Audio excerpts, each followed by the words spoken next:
Assalamualaikum warahmatullahi wabarakatuh. Alhamdulillahi wa kafa. Wassalatu wassalamu ala rasulillahil mustafa wa ala alihi wa sahbihi wa man wafa. Amma ba'd. Fa ya ibadallah, usi nafsi wa iyyakum bi taqwallahi faqad fazal muttaqun fala tamutunna illa wa antum muslimun. Faqala ta'ala ya ayyuhalladzina amanu taqullaha haqqa tuqatih wa la tamutunna illa wa antum muslimun.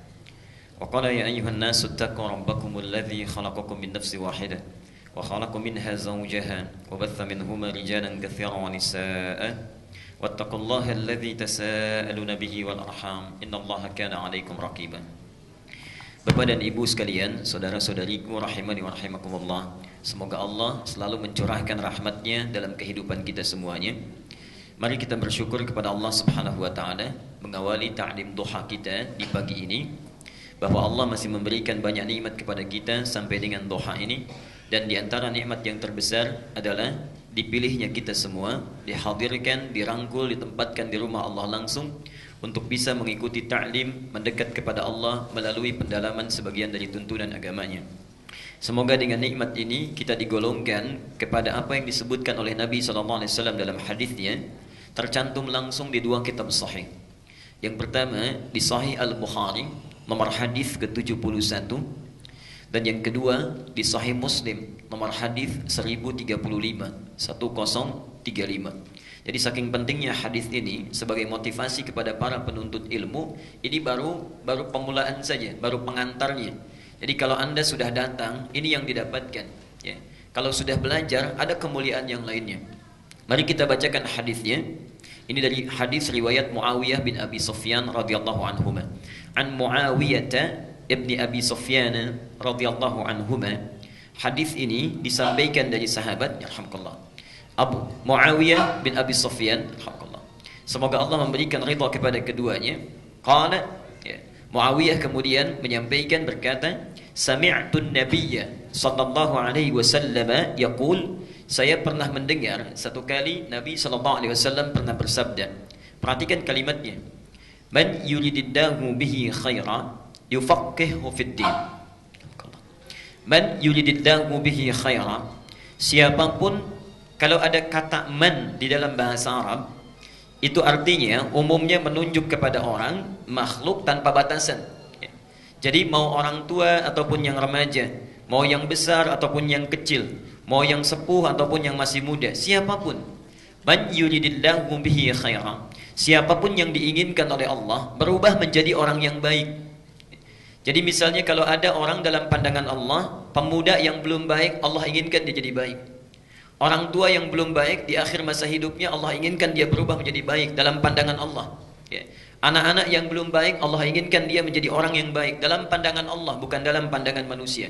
May yuridillahu bihi khaira. Siapapun yang diinginkan oleh Allah berubah menjadi orang baik, memiliki sifat-sifat kebaikan, perhatikan tandanya, yufaqqihhu fid din. Yufaqqihhu fid din. Maka Allah akan pahamkan ia mengenai urusan agamanya, mengenai ketentuan agamanya.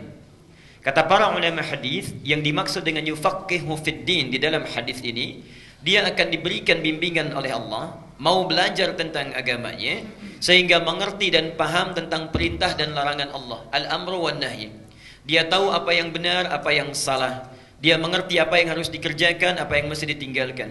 Dia paham ini tuntunan yang harus kemudian diikuti, ini hal yang kemudian harus ditinggalkan dalam hidupnya. Nah, Bapak dan Ibu sekalian, ada dua hal penting kemudian yang mesti kita garis bawahi di hadis ini. Yang pertama, kata para ulama hadis, hadis ini sekaligus menegaskan kepada kita bahwa kebaikan-kebaikan dunia itu belum tentu menjamin kita dipandang baik dalam pandangan Allah Subhanahu wa taala. Saya beri contoh, misal, harta kita bertambah. Kemarin tidak punya motor, sekarang punya. Kemarin baru punya motor, sekarang punya mobil. Itu belum tentu jadi tanda kebaikan dalam pandangan Allah, walaupun orang-orang di sekitar kita memandang kita meningkat kadar kehidupannya. Kalau orang ini walaupun meningkat hartanya, dia tidak paham tentang agamanya. Dia tidak tahu bagaimana cara salat yang benar. Dia tidak paham tentang tuntunan zakat. Dia tidak mengerti tentang keutamaan umrah dan haji dan sebagainya. Maka menurut Allah ini belum menjadi orang yang baik dalam pandangannya. Demikian juga seorang yang meningkat kedudukannya, Anda para ayah misalnya promosi jabatan, meningkat kedudukannya, bertambah kemuliaannya dalam pandangan manusia, tapi dia tidak mengerti mana yang benar, mana yang salah, mana yang haram, mana yang halal, mana yang riba, mana yang dibenarkan. Subhanallah, orang seperti ini, kata Allah, ditegaskan dalam lisan Nabi, belum menjadi orang yang baik dalam pandangan Allah dan Rasulnya. Nah, makna kedua, ketika Allah menginginkan orang-orang ini menjadi baik, ternyata subhanallah, akan dirangkul orang ini, diberikan taufik untuk mau belajar agama. Jadi maksud saya, saat sementara orang di hari ini, di hari Ahad, umumnya orang berlibur, umumnya bertamasya, berkumpul bersama keluarga, bapak dan ibu mendapatkan nikmat yang luar biasa, meluangkan segenap waktunya untuk mendekat kepada Allah dan mendapatkan taufik dari Allah untuk mau belajar pada saat ini. Itu tandanya Allah sudah menginginkan bapak dan ibu menjadi orang yang baik dalam pandangannya. Tidak cukup dengan amin. Kalau sudah hadir di sini, Allah berikan pada bapak dan ibu, orang lain belum diberikan, sudah dirangkul, ditempatkan, itu mesti dibuktikan. Karena nikmat itu, iman itu bersanding dengan amal. Buktinya apa? Ya. Karena itu ketika hadir di sini, sudah dianggap kita sebagai pengantar orang yang baik. Ayo kita buktikan melalui ta'lim ini, pahami apa yang disampaikan, ikuti apa yang dituturkan dan amalkan dalam kehidupan kita. Amalan itulah menjadi pembuktian kita sudah menjadi baik dalam pandangan Allah Subhanahu wa taala. Kalau sudah dihimpun, diantarkan, ditempatkan, dikukuhkan, diberikan kesempatannya, belum juga tersentuh untuk berubah menjadi orang yang lebih baik dalam pandangan Allah dan Rasulnya, dengan cara apa lagi Allah memaksa kita untuk menjadi orang yang baik? Karena itu bertakwalah kepada Allah. Mari kita fokus untuk belajar. Yang pertama, ikhlaskan diri kita dan jangan sertakan motif yang lainnya sebelum kita menghadap kepada Allah dengan pelajaran ini. Ingat, keikhlasan itu banyak manfaatnya. Satu, tentunya akan melahirkan pahala yang berlimpah kepada kita. Ya. Quran surah Al-Bayyinah ayat yang kelima, "Wa ma umiru illa liya'budullaha mukhlishina lahuddin." Dan tidaklah kalian diperintahkan untuk beribadah kepada Allah, dan ta'lim bagian dari ibadah, ya, kecuali melakukannya dengan berusaha dengan semaksimal keikhlasan yang dapat dimungkin kita lakukan, ya. Yang kedua, ikhlas itu nanti akan membuka kecerdasan sehingga apa yang kita dapatkan dari ta'lim itu langsung mengalir ke dalam jiwa, ya. Karena ada orang yang datang misalnya ke majlis ilmu, dia cuma datang dengarkan, masuk telinga kanan, keluar telinga kiri, keluar lagi, itu antara masuk dengan sama hampir tidak ada perbedaan. Ya. Bahkan ada di antaranya yang masuk telinga kanan, itu nggak masuk, keluar lagi dari kanan. Ya. Ada yang seperti itu. Ya. Karena itu motif-motif yang datang sebelum hadir ke sini itu tanggalkan dulu. Ada motif ingin ketemu teman, ada motif hanya ingin tahu di mana Masjid Al-Ihsan, ada motif hanya ingin tahu siapa ustadznya dan sebagainya. Tanggalkan di luar, simpan saat masuk ke rumah Allah, hubungan kita hanya dengan Allah. Lakukan ikhlas karena Allah, maka Allah akan tanamkan ilmu itu ke dalam diri kita. Karena itu di dalam Quran, ilmu tidak pernah disebut dengan pencarian kita. Sekali lagi, di dalam Quran, ilmu tidak pernah disebut dengan pencarian kita kalau sudah kita dapati. Tapi selalu disebut oleh Quran dengan pemberian dari Allah dan disandingkan dengan keimanan. Perhatikan Al-Mujadalah di ayat yang ke-11-nya.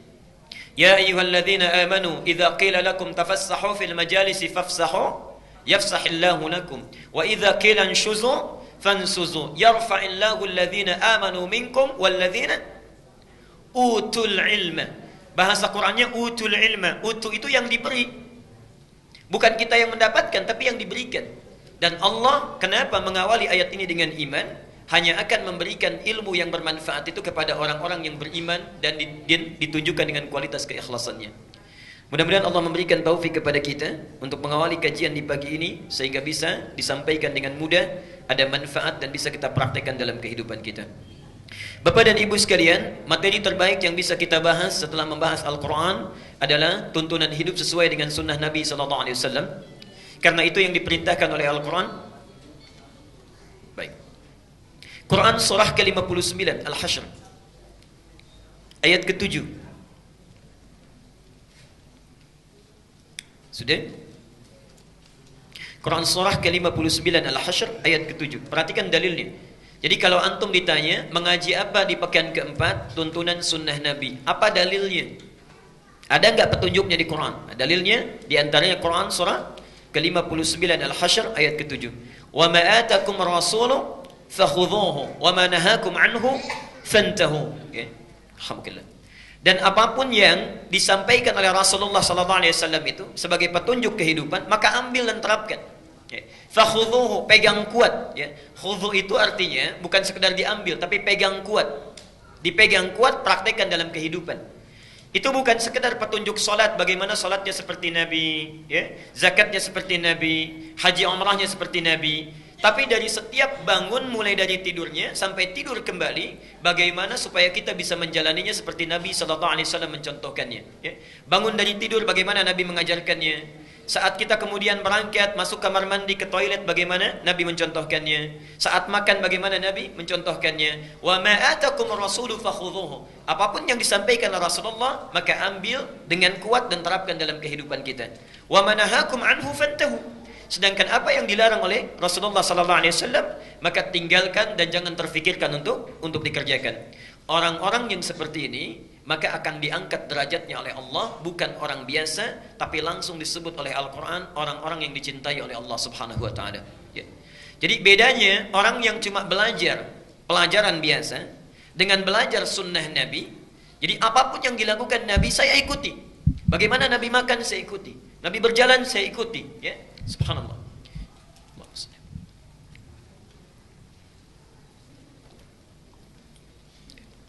Baik, mari kita bacakan ayatnya yang selanjutnya. Qul in kuntum tuhibbunallaha fattabi'uni. Ini ayat yang ketiga yang saya tampilkan di layar. Ali Imran ayat 31. Qul in kuntum tuhibbunallaha fattabi'uni yuhibbukumullahu wa yaghfir lakum dhunubakum. Qul in kuntum tuhibbunallaha. Katakan Muhammad, jika kalian mencintai Allah. Katakan Muhammad pada umatmu, pada orang-orang di sekitarmu, jika kalian benar-benar mencintai Allah, fattabi'uni, rahmukallah, maka ikutilah aku. Kalimatnya umum, ittabi'uni, ikutilah aku. Jadi ikuti segala apa yang disampaikan oleh Nabi, segala dalam seluk kehidupan Nabi. Perhatikan ketika antum mulai bisa menjalani ini, misal bangun tidur seperti Nabi mencontohkannya, kita ikuti. Kemudian makan seperti Nabi mencontohkannya, kita ikuti. Ibadah ritualnya seperti Nabi mencontohkannya, kita ikuti. Apa yang disampaikan oleh Allah? Lihat di Ali Imran 31. Yuhibbukumullahu wa yaghfir lakum dzunubakum. Yuhibbukumullahu, Allah pasti akan cintai kalian. Ada yang masih ada urusan dunia, silakan di luar dulu, baru kemudian setelah selesai masuk, ya. Jadi handphonenya disimpan dulu, obrolannya disimpan dulu, ya. Silakan urusan dunianya disimpan di luar, baru kemudian setelah siap kita siap untuk belajar. Kalau belum siap belajar, saya tunda 5 menit, kemudian siapkan dulu. Setelah siap, mari kita lanjutkan kembali. Siap insyaallah? Baik, supaya tidak ada komunikasi dari dua arah, ya. Baik. Nanti kalau ada yang tercatat atau yang terlewatkan dalam catatan, insyaallah kita ada sesi tanya jawab, nanti bisa ditanyakan. Oke? Okay? Qul in kuntum tuhibbunallaha, kata Al-Quran, katakan pada siapapun yang mengaku mencintai Allah, fattabi'uni, maka ikuti aku, ikuti Nabi. Kalau ada orang yang sudah bisa mengikuti Nabi dalam hidupnya, perhatikan kalimatnya, yuhibbukumullahu, maka Allah akan mencintai orang-orang itu. Kalau Allah sudah cinta pada orang itu, apa yang pertama diberikan oleh Allah? Perhatikan. Wa yaghfir lakum dzunubakum. Pasti dosa sebesar apapun akan Allah ampuni saat itu. Anda bisa bayangkan, biasanya kalau di dalam Al-Quran Allah akan mengampuni dosa, itu biasanya bertahap, tidak sekaligus. Wa yaghfir lakum min dzunubikum. Misal di Al-Anfal ayat 29. Wa yaghfir lakum min dzunubikum. Biasanya pakai min. Allah akan mengampuni sebagian dari dosa dulu. Jadi gak langsung semuanya. Misal ada orang pernah bohong, pernah mencuri, pernah merampok. Ketika dia berbuat taat, bohongnya diampuni, yang merampoknya belum, yang mencurinya belum. Tapi orang-orang yang mencintai Allah, mengikuti sunnah Nabi, begitu dia memiliki dosa, wa yaghfir lakum dzunubakum, minnya dibuang oleh Al-Quran. Minnya dibuang. Kalau minnya dibuang, itu artinya bukan 1-2 yang diampuni, tapi segala dosa yang dia bawa pada saat itu Allah gugurkan. Subhanallah. Jadi ini yang pertama kali diberikan. Bapak dan Ibu sekalian, saya kemarin baru datang dari Tanah Suci. Saya khususkan pada Bapak dan Ibu yang di Al-Ihsan dan beberapa tempat yang saya isikan. Demi Allah saya katakan, saya di Madinah, hampir setiap malam saya berusaha datang ke Raudhah. Kemudian Di karpet hijau itu saya memohon, mengangkat tangan, bermohon kepada Allah, meminta agar siapapun yang belajar dijadikan umat-umat Nabi yang bisa mengikuti sunnah Nabi SAW. Kalau saya sudah datang ke sana, berdiri di karpet hijau, meminta dalam keheningan malam, memohonkan kepada Allah supaya kita bisa menjadi pengikut sunnah Nabi. Kalau dengan sampai hadir di sana ibu bapak belum mau juga untuk memulainya, dengan cara apa lagi saya mesti bisa memberikan apa yang bisa saya sampaikan? Ya. Karena itu bertakwalah kepada Allah. Mari kita mulai untuk bisa memperbaiki keadaan kita seperti Nabi mengajarkannya. Semoga yang pertama Allah mencintai kita dalam hidup, menggugurkan dosa-dosa kita, dan memudahkan setiap kehidupan kita sebelum pulang menghadap Allah. Apa yang perlu kita teladani? Bukan satu, bukan dua, dijawab oleh ayat Al-Quran di Al-Ahzab ayat 21 yang selanjutnya. Perhatikan kalimatnya. Laqad kana lakum fi Rasulillahi. Tayyib. Saya sudah awalkan ini di awal pertemuan, sudah pernah disampaikan. Kata uswah bisa dibaca dengan dua cara. Untuk mengingatkan saja. Satu, riwayat Hafiz dari Asim membaca dengan uswah, harakatnya di atas. Riwayat Qalun dan Warash dari Nafi' itu membaca dengan iswah, harakatnya di bawah. Kalau atas, yang ada di atas menunjukkan tinggi atau rendah?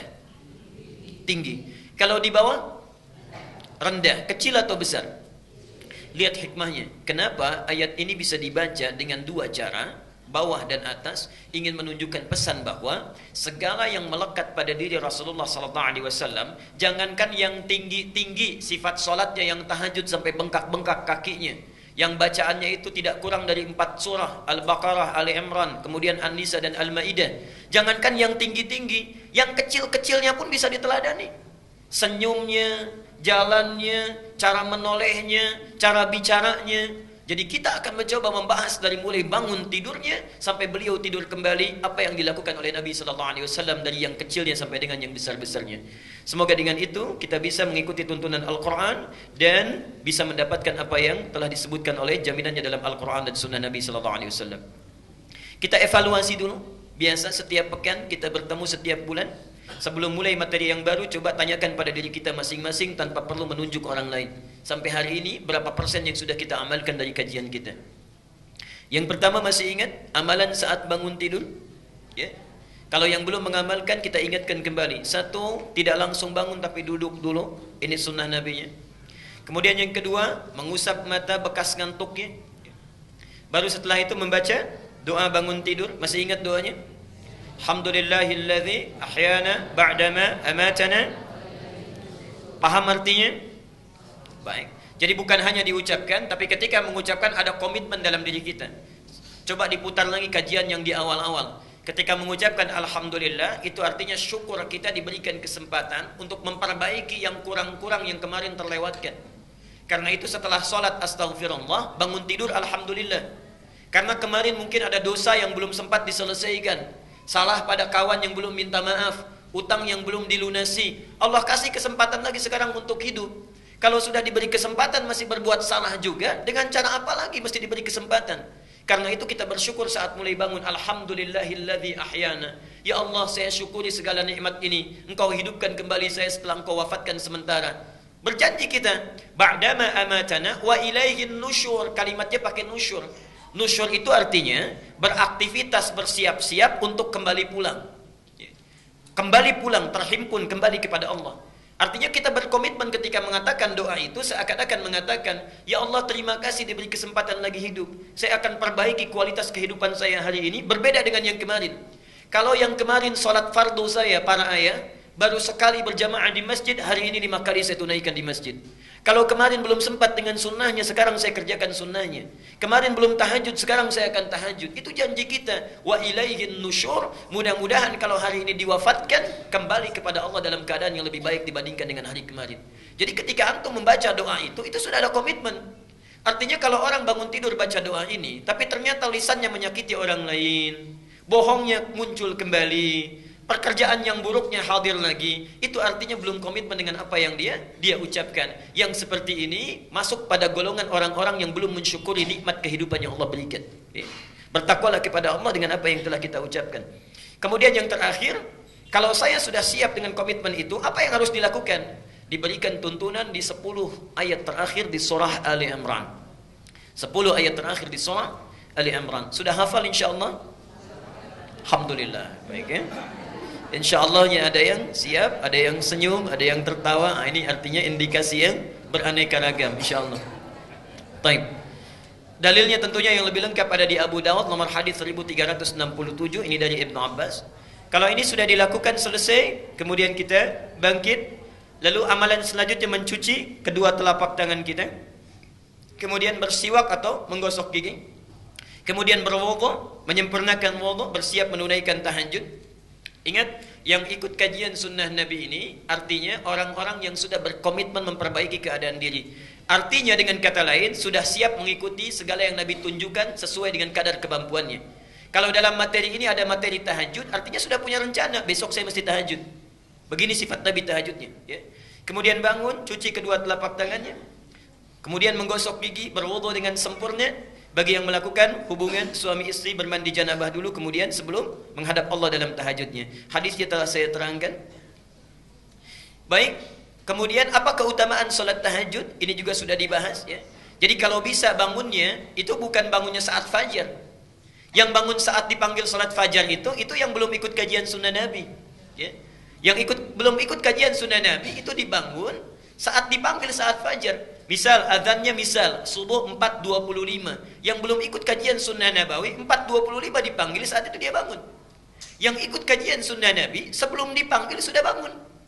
Ya. Karena ada ketentuan tahajud, ada praktek yang harus kita lakukan. Subhanallah. Nah, yang belum ikut taklim sama sekali dipanggil 4.25, datang jam 5:24. Nah, itu barangkali mesti diperbaiki ya. Nah, keutamaannya sudah. Apa motivasinya supaya mau bangun tahajud? Ini sudah kita uraikan. Ada keutamaan-keutamaan besar yang bisa kita dapatkan. Allah menjamin misalnya memudahkan pekerjaannya, kemudian membimbing apa yang dikerjakan, membebaskan dari segala kesulitan, dan membantu dia saat dia berada dalam kesulitan tanpa perantara, dan yang lain-lain sebagainya. Sifat tahajud Nabi ini sudah pernah kita bahas. Jadi antum kalau mau tahajud, bagaimana cara Nabi tahajud? Ini sudah saya uraikan ya. Bagus dan panjang bacaannya, silahkan pilih sesuai dengan kemampuan. Kadang Nabi menunaikan 11, kadang Nabi menunaikan 13, tapi semua dilakukan dengan penuh kekhusyuan. Kadang dilakukan pertengahan malam, kadang di akhir-akhir malam. Kalau awal malam, rumusnya antum bangun, sholat kemudian istirahat dulu, dan bangun lagi bersiap-siap untuk fajar. Kalau rumusnya di sepertiga malam, maka tidak ada jeda untuk tiduran lagi ya. Itu barangkali untuk mengingatkan. Nah, pertemuan yang lalu kita sudah sampai pada bahasan mengenai sunnah pasca tahajud. Di pertemuan lalu sudah kita bahas bagian yang kedua ya. Yang pertama memperbanyak istighfar, ini sudah kita bahas. Yang kedua kita sampai atau selesai di memperbanyak doa. Jadi kalau sudah tahajud sambil menunggu fajar, apa yang dilakukan? Satu, sifat pengikut Nabi itu yang ikut dengan sunnahnya, yang pertama memperbanyak istighfar kepada Allah Subhanahu wa taala. Dalilnya sudah pernah saya sampaikan, bahkan keutamaannya dijamin di surah ke-51 ayat 15 sampai dengan 23. Tepat di ayat ke-18-nya Allah sampaikan, wabil asharihum yastaghfirun. Ada orang-orang yang sesaat menjelang fajar setelah tahajudnya dia perbanyak istighfar kepada Allah Subhanahu wa taala. Orang ini akan ditempatkan oleh Allah di taman surga, bukan surga biasa, di taman surga. Innal muttaqina fi jannatin wa uyun. Sungguh orang-orang yang bertakwa sebagiannya ada yang punya tempat tinggal di surga di tamannya. Akhidhina ma atahum rabbuhum. Keutamaan taman surga itu kalau butuh apa-apa Allah yang langsung berikan tanpa perantara. Jadi kalau surga yang lainnya, misal ingin minum, itu datang pelayan surga. Namanya wildanun muhalladun bi akwabi wa abarika wa ka'sim min ma'in. Anda ingin minum dibawakan yang gelasnya saja terbuat dari kilauan mutiara dan emas yang belum pernah kita lihat, belum pernah kita dengar, dan belum pernah terlintas dalam pikiran kita. Itu surga biasa. Taman surga tidak. Anda butuh apapun, Allah yang langsung memberikan tanpa perantara. Kun fayakun. Akhidhina ma atahum rabbuhum innahum kanu qabla dzalika muhsinin. Mereka itu orang-orang baik saat di dunia. Apa amalannya? Kanu qalilan minal laili ma yahja'un. Satu, sedikit tidurnya, banyak tahajudnya. Selanjutnya yang kedua, ini rumusnya. Setelah tahajud, wabil asharihum yastaghfirun. Mereka perbanyak istighfar kepada Allah Subhanahu wa taala. Kemudian kita selesai kemarin di pembahasan doa. Nah, disinilah kita berhenti kemarin dan akan kita teruskan. Bapak dan Ibu sekalian, saya sudah sampai pada pembahasan doa-doa sunnah yang bisa dibaca setelah tahajud. Kita berhenti di sini kemarin, okay? Dan pembahasan kali ini kita akan teruskan. Kalau Nabi memberikan petunjuk supaya berdoa di akhir-akhir malam menjelang fajar, kita bertanya, bagaimana cara berdoanya? Apa yang mesti diminta? Dan apakah doa saya dikabulkan segera atau tidak? Karena kadang-kadang ada yang berdoa dengan khusyuk bahkan menangis, tapi subhanallah barangkali dalam pandangan Allah Subhanahu wa taala doanya tidak layak untuk dikabulkan. Doanya tidak layak untuk dikabulkan. Karena itu kita akan teruskan materi berdoa setelah tahajud ini dengan berlanjut pada topik prinsip atau adab-adab dalam berdoa. Ya, adab dalam berdoa. Silakan dicatat dulu dalilnya kalau yang ingin mencatat. Kalau yang ingin soft copy-nya nanti di akhir ta'lim bisa diambil. Ini dalilnya. Oke. Bapak dan Ibu sekalian, kita mulai dulu inti uraiannya.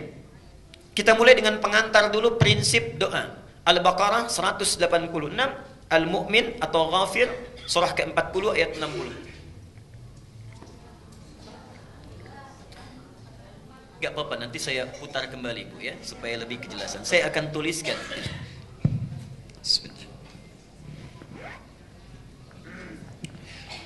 Maaf, kelihatan insya Allah. Apa yang dilihat? Saya belum nulis apa-apa. Ada? Bismillah. Pak, kalau saya menulis bisa jelas insya Allah? Taib ya. Buka Quran surah kedua Al-Baqarah ayat 186 dan Quran surah 40 Al-Mu'min ayat 60. Perhatikan prinsip doa yang pertama. Jadi ini indahnya teori Al-Quran. Sebelum diminta berdoa dijelaskan dulu ya. Prinsip doa seperti ini, keutamaannya seperti ini. Lalu diterangkan silahkan kalau ingin berdoa begini adabnya. Lalu ditunjukkan contoh orang-orang yang pernah berdoa begini, doanya seperti ini, dan cara pengabulannya seperti ini. Kurang lengkap apa lagi? Ya. Prinsip yang pertama, perhatikan. Di dalam Al-Quran disebutkan, setiap doa itu yang dipanjatkan oleh siapapun, prinsipnya umumnya pasti dikabulkan. Setiap doa yang dipanjatkan, umumnya seharusnya selalu terkabul. Jadi prinsip utamanya, sepanjang kita meminta, seharusnya Allah pasti mengabulkan. Minta apa saja yang sifatnya wajar. Okay? Apa dalilnya? Mari kita lihat yang pertama. Baik. 1 Al-Baqarah ayat 186. Saya coba tuliskan untuk memberikan penjelasan. Kita hafal ayatnya insyaallah. Wa idza sa'alaka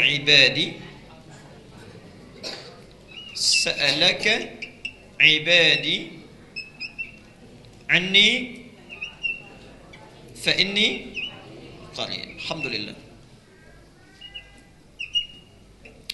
Bagian pertama. Bagian kedua poinnya, kemudian ujibu da'watad da'i. Da'watad da'i. Idza da'ani, ini poinnya.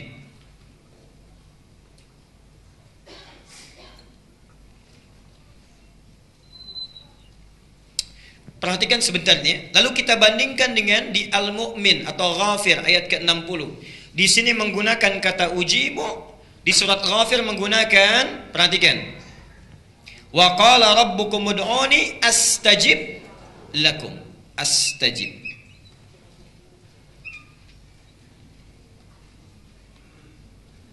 Lakum.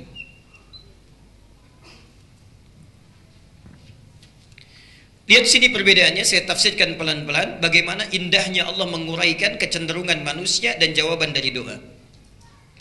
Wa idza sa'alaka ibadi.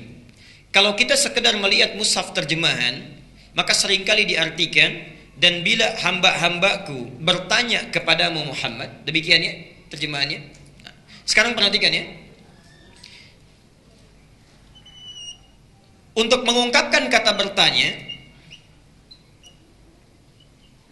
uniknya Al-Quran menggunakan kata sa'ala.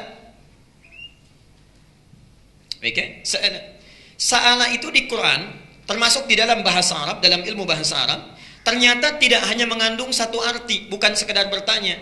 Sa'ala itu juga bisa mengandung arti sesuatu yang ingin dimintakan. Jadi bisa berarti bertanya, bisa berarti meminta. Lihat uniknya bahasa Al-Quran. Ya akhi, mungkin as'al minka at-ta'am. Ya akhi, saudaraku, boleh enggak saya minta sedikit makanan? Mungkin as'al minka at-ta'am. Sa'ala. Perhatikan, ketika Allah menyebutkan kita yang mencari-cari Allah, lembut sekali isyaratnya. Ya Muhammad, jika ada hambaku bertanya kepadamu, ingin mencari-cari aku, saya ingin tanya, umumnya manusia kalau cari-cari Allah mau apa? Ada maunya. Kalau sedang tidak butuh, lupa. Tapi kalau sedang perlu sesuatu, pasti dicari itu. Tahajudnya rajin, puasanya rajin, mencoba mencari, mencoba menemukan Allah. Ya? Karena itu katanya menggunakan sa'ala. Dan hebatnya, biasanya,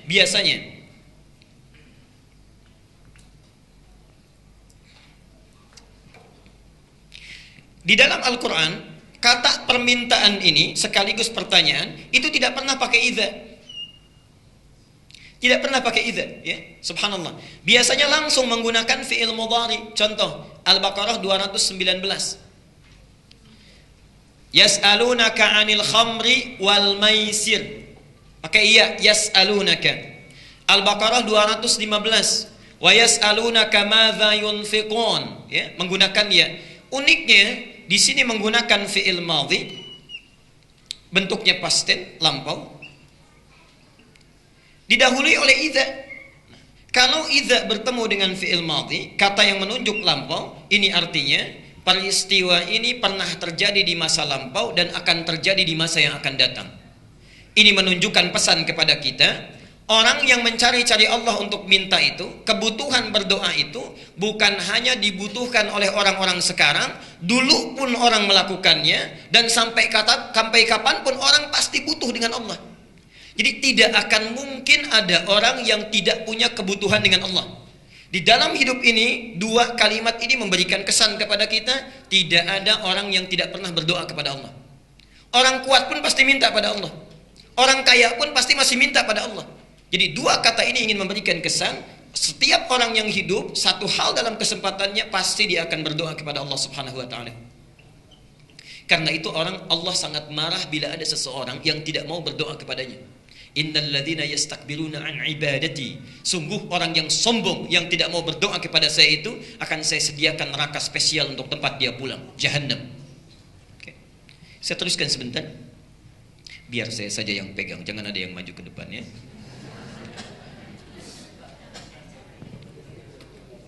Baik. Lanjutkan. Ibadi.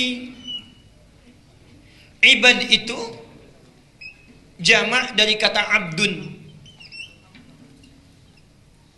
Apa itu abdun?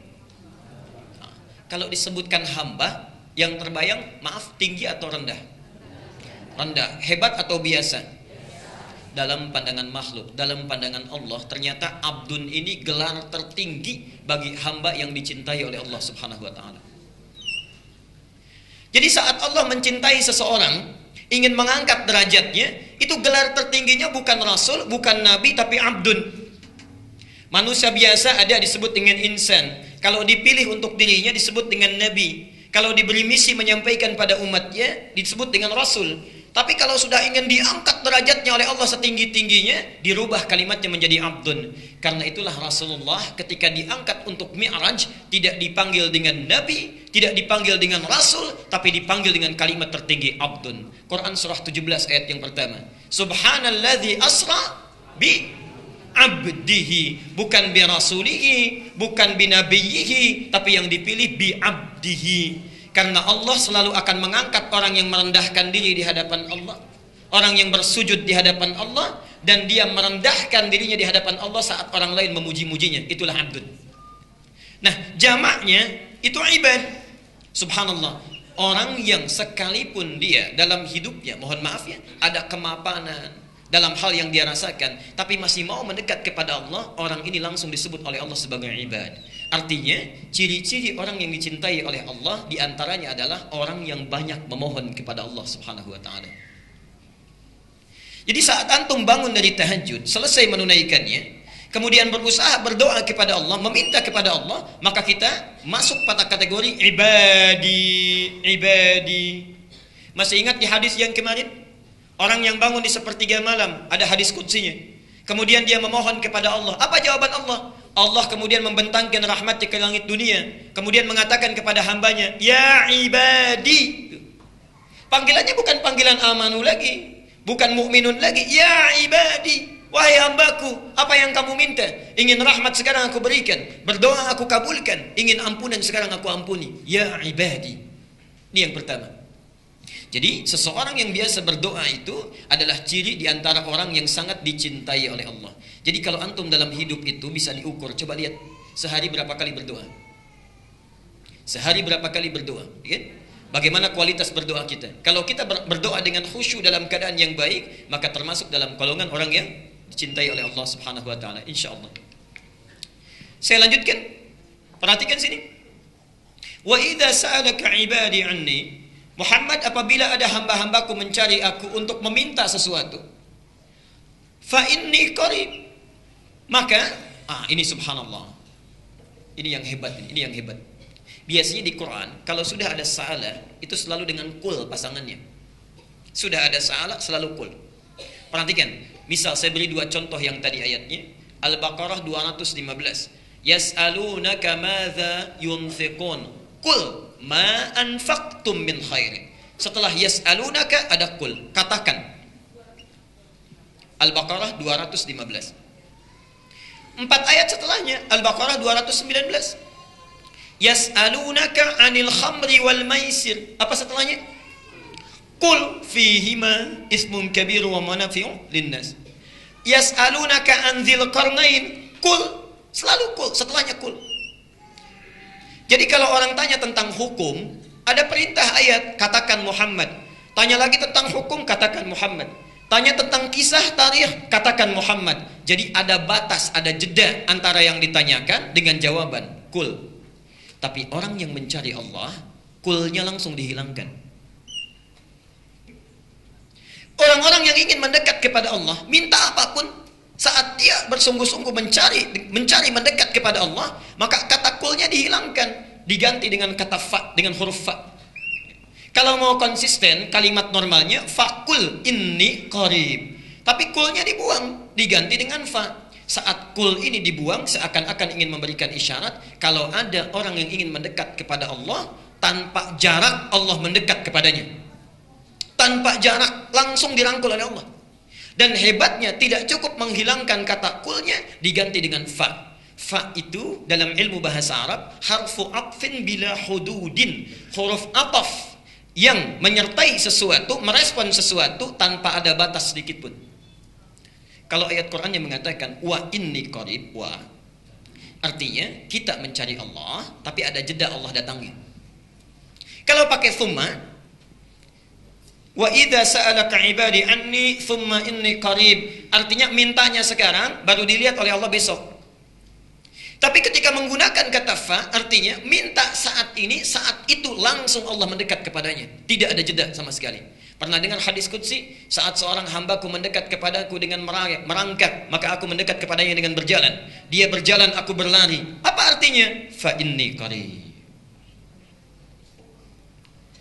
Subhanallah. Dan ibad ini hebatnya, kalimat ibad. Ini bukan hanya bagi orang-orang yang bertakwa. Bukan hanya orang-orang yang bertakwa. Tapi orang yang punya banyak dosa pun, yang dosanya tak terlukiskan. Disebut dalam bahasa Arab dengan israf. Israf itu yang berlebihan. Jadi kalau ada orang makan lontong 1 piring, yang ini 5 piring sendirian, bisa. Itu israf. Kalau ada seorang ibu belanja sesuai kebutuhan, ini setiap yang dilihat ingin beli. Gak ada uang pun kalau bisa, kredit dulu gitu ya. Nah, ini israf namanya, ini israf. Ada orang israf dalam berbuat dosa. Ini bohong, yang ini mencuri, yang ini merampok, yang ini mabuk. Ini cuman A, B, C, tapi yang si D semua diborong. Mabuk iya, bohong iya, berzina iya, merampok juga iya, subhanallah. Satu kali ingin tobat, turun ayat di Az-Zumar, Quran surah 39 ayat 53. Perhatikan kalimatnya. Qul ya ibadiyalladzina asrafu ala anfusihim. Pakai ibad, masih dipanggil hamba, ibad. Katakan Muhammad pada hamba-hambaku yang telah israf dalam berbuat dosa, la taqnatu min rahmatillah. Kalau masih ingin tobat sini, saya pasti akan rangkul. Jadi antum kurang apa lagi? Misal kalau ada di sini yang dalam hidupnya, maaf ya, mungkin sebelum datang ta'lim, ya Allah saya pernah bohong, ya Allah saya pernah berbuat dosa, ya Allah ya saya pernah mabuk, ya Allah saya berbuat A, B, C, mungkin tidak saya diampuni. Turun ayat itu. Hei, kamu jangan khawatir, jangan ragu, sepanjang mau datang sini saya ampuni. Karena itu digunakan kalimat ibadah. Nah, Bapak Ibu sekalian, seakan-akan ayat ini ingin menyampaikan ini hukum berlaku universal tanpa batasan. Orang yang bangun di keheningan malam memohon kepada Allah, tak peduli apakah dia seorang pemabuk, pembunuh, perampok yang ingin bertobat, Allah ampuni saat itu. Orang punya hajat, Allah berikan saat itu. Tapi yang paling hebat adalah, perhatikan jawabannya, ujib da'watad da'i idza da'an. Kata ujib, ini kata tidak biasa. Dalam ilmu bahasa Arab disebut dengan fi'il mudhari'.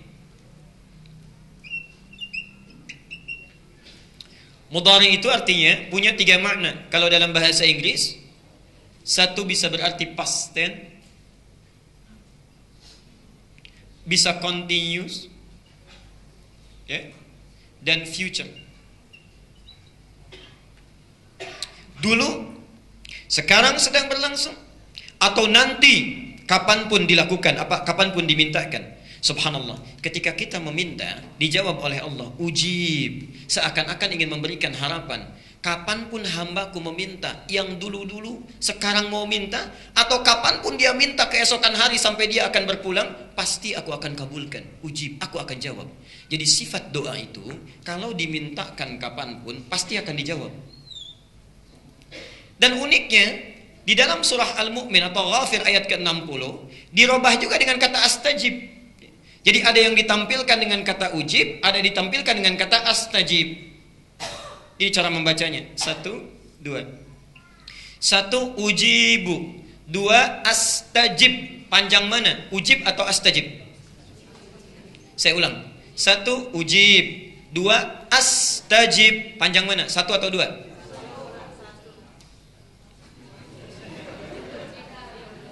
1 ujib, 2 astajib. Panjang mana? Ya?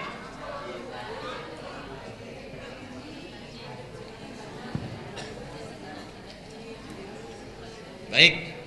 Perhatikan sini. 1 2 3. 1 ujib.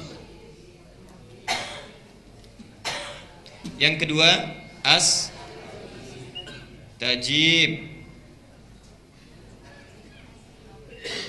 Yang ketiga astajib.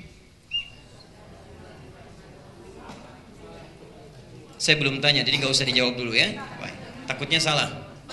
1 ujib, 2 astajib. Panjang mana? 1 atau 2? Nah, sekarang sudah sepakat ya. Ini kita simpan dulu yang ketiga. Panjang yang kedua. Perhatikan. Cara Allah menjawab doa seorang hamba, ujib, singkat. Ada orang yang saat meminta langsung dikabulkan. Saat minta langsung dikabulkan. Karena syaratnya terpenuhi. Yang kedua doanya wajar, saat itu dia butuhkan.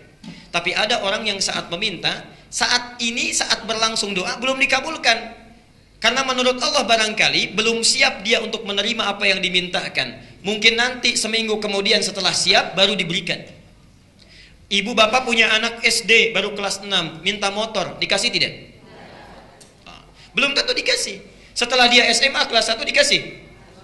Baik, saat dia kelas 6 SD kita memang punya, uangnya ada, motornya bisa dibeli, tapi belum siap dia untuk menggunakannya. Kita tunda itu sampai dia siap menggunakannya. Kadang-kadang apa yang kita mintakan itu dipandang oleh Allah, kalau saya berikan sekarang ini orang belum siap. Belum siap. Diberikan nanti saat dia siap untuk bisa mengembannya. Kadang-kadang kesiapannya ada di dunia, kadang-kadang kesiapannya diberikan saat di akhirat nanti. Turunlah hadis menyampaikan, tidaklah seorang hamba berdoa kepada Allah kecuali, perhatikan apa yang saya uraikan di atas. Ada yang langsung dikabulkan saat itu juga. Ada yang ditunda sampai dia siap, ada yang kemudian ditangguhkan di akhirat, diberikan yang lebih hebat dibandingkan apa yang dia mohonkan. Nah, karena itu Bapak Ibu sekalian, perhatikan. Yang ini untuk menjawab yang langsung dibutuhkan, yang astajib untuk menjawab apa yang tertunda yang belum didapatkan saat ini. Bisa esok lusa, bisa di akhirat, atau diganti dengan apa yang kita butuhkan dibanding apa yang kita inginkan. Tapi yang paling hebat, perhatikan, iya-nya dibuang. Kalimat normalnya seharusnya astajib, tapi ya-nya dibuang. Untuk meyakinkan sifat Allah yang beda dengan makhluk. Kalau makhluk begini, misal Bapak minta, Ustaz, boleh nggak saya minta ini besok ya? Percaya nggak? Belum tentu. Belum tentu. Ada orang yang percaya, ada orang yang was-was. Benar nggak ya? Ya? Makhluk kadang-kadang kalau menjanjikan sesuatu belum tentu sepenuhnya percaya. Ya. Mohon maaf, jangankan yang biasa, Ustadz saja kalau sudah ngasih tahu, Ustadz nanti datang, insya Allah, masih di SMS juga, di telepon juga, dipastikan juga, artinya kurang yakin. Ya. Nah karena itu, untuk membedakan sifat manusia dengan sifat Khalik, Allah, ya-nya dibuang, astajib. Ketika ya-nya dibuang, untuk meyakinkan, pasti saya jawab, walaupun bukan saat ini. Jadi berdoa itu nggak ada ruginya, kalau nggak sekarang, besok nanti dapatnya. Kalau nggak sekarang, yang lainnya akan didapatkan. Jelas sampai sini? Jadi prinsip yang pertama, setiap orang berdoa itu pasti dikabulkan. Baik.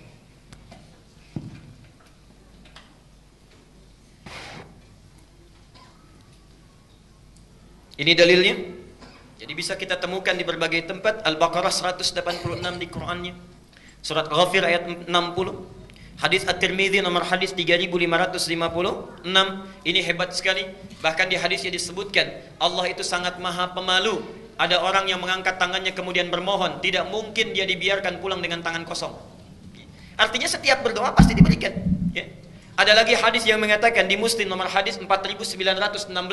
Ya. Allah pasti akan mengabulkan setiap doa sepanjang yang berdoa itu tidak terburu-buru. Ditanya, siapa yang terburu-buru itu wahai Rasulullah? Dialah orang yang saat meminta, saat belum dikabulkan, dia sudah menyimpulkan doa saya mungkin tidak dikabulkan oleh Allah. Oke.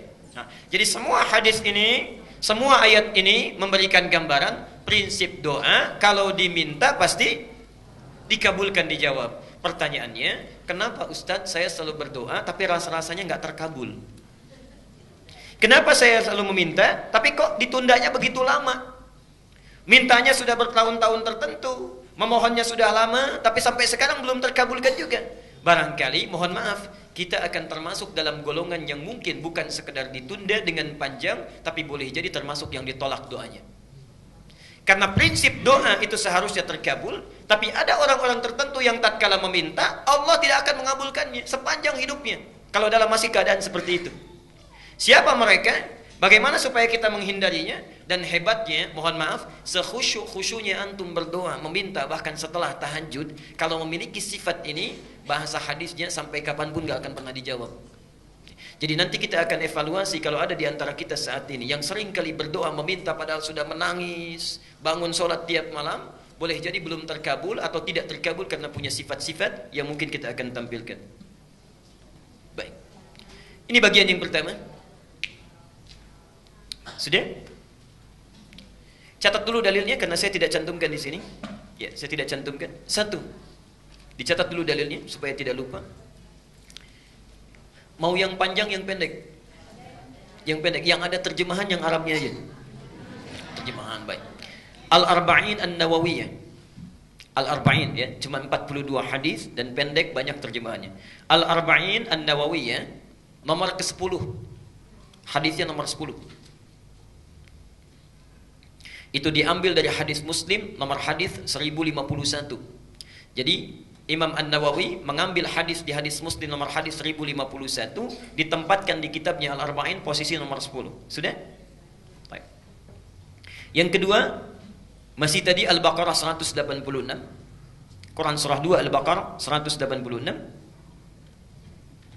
Kemudian Al-Isra surah 17. Al-Isra surah 17. Ayat 110.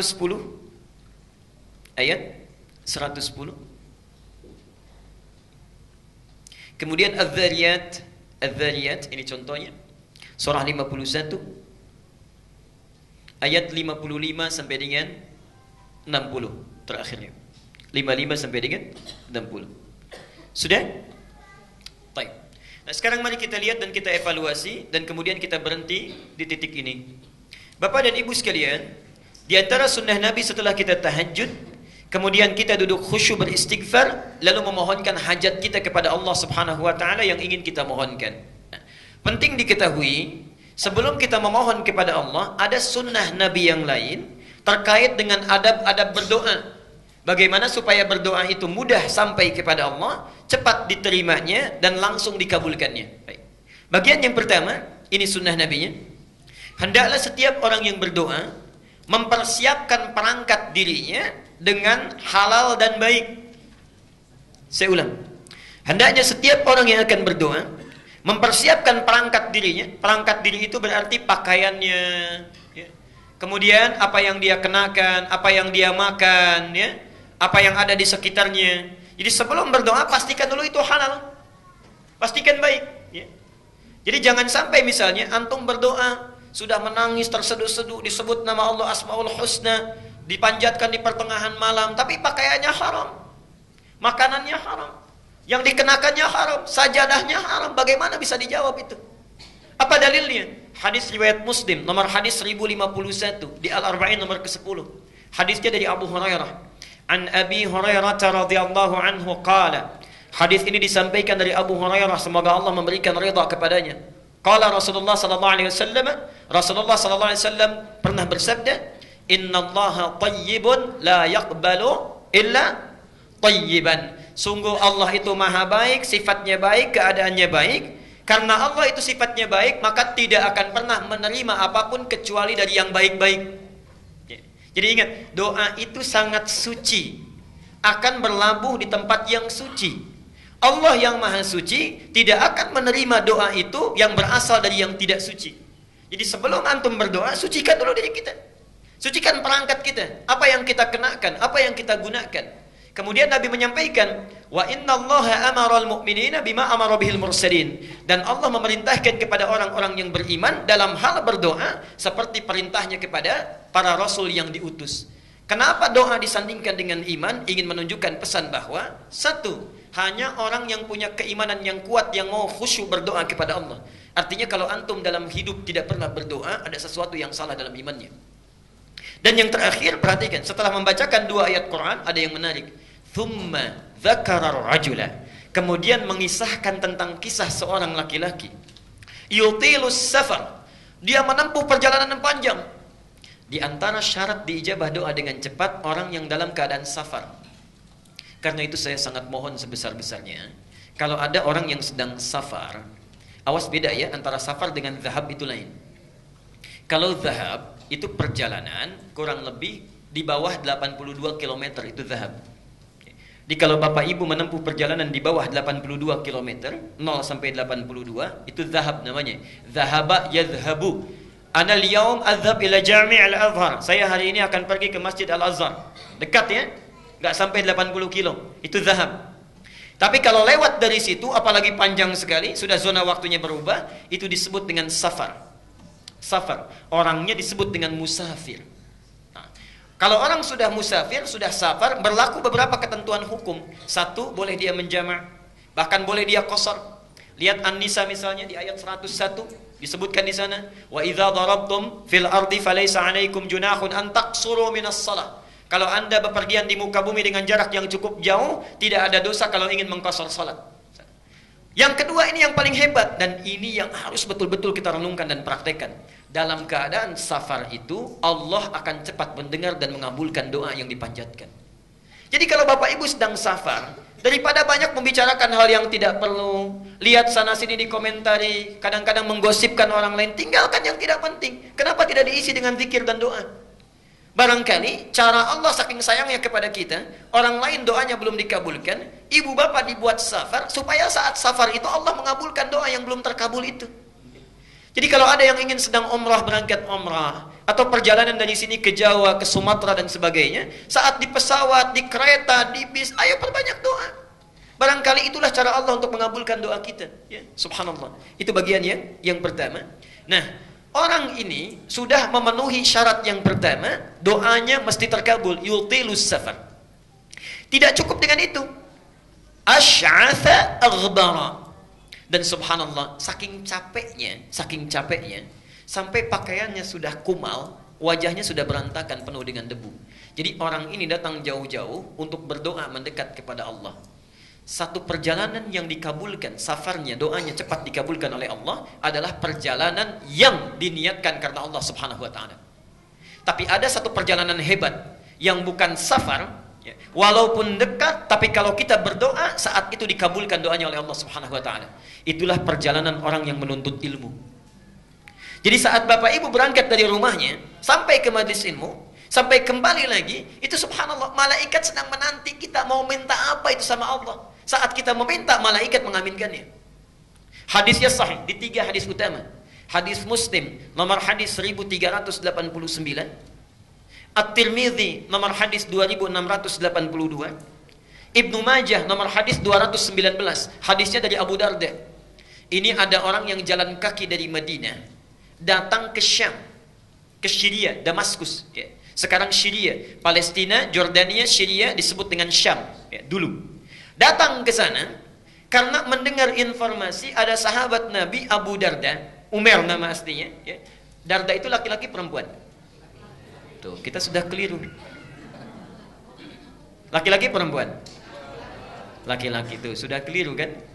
Saya ulang sekali lagi. Laki-laki perempuan. Perempuan. Tahu dari mana?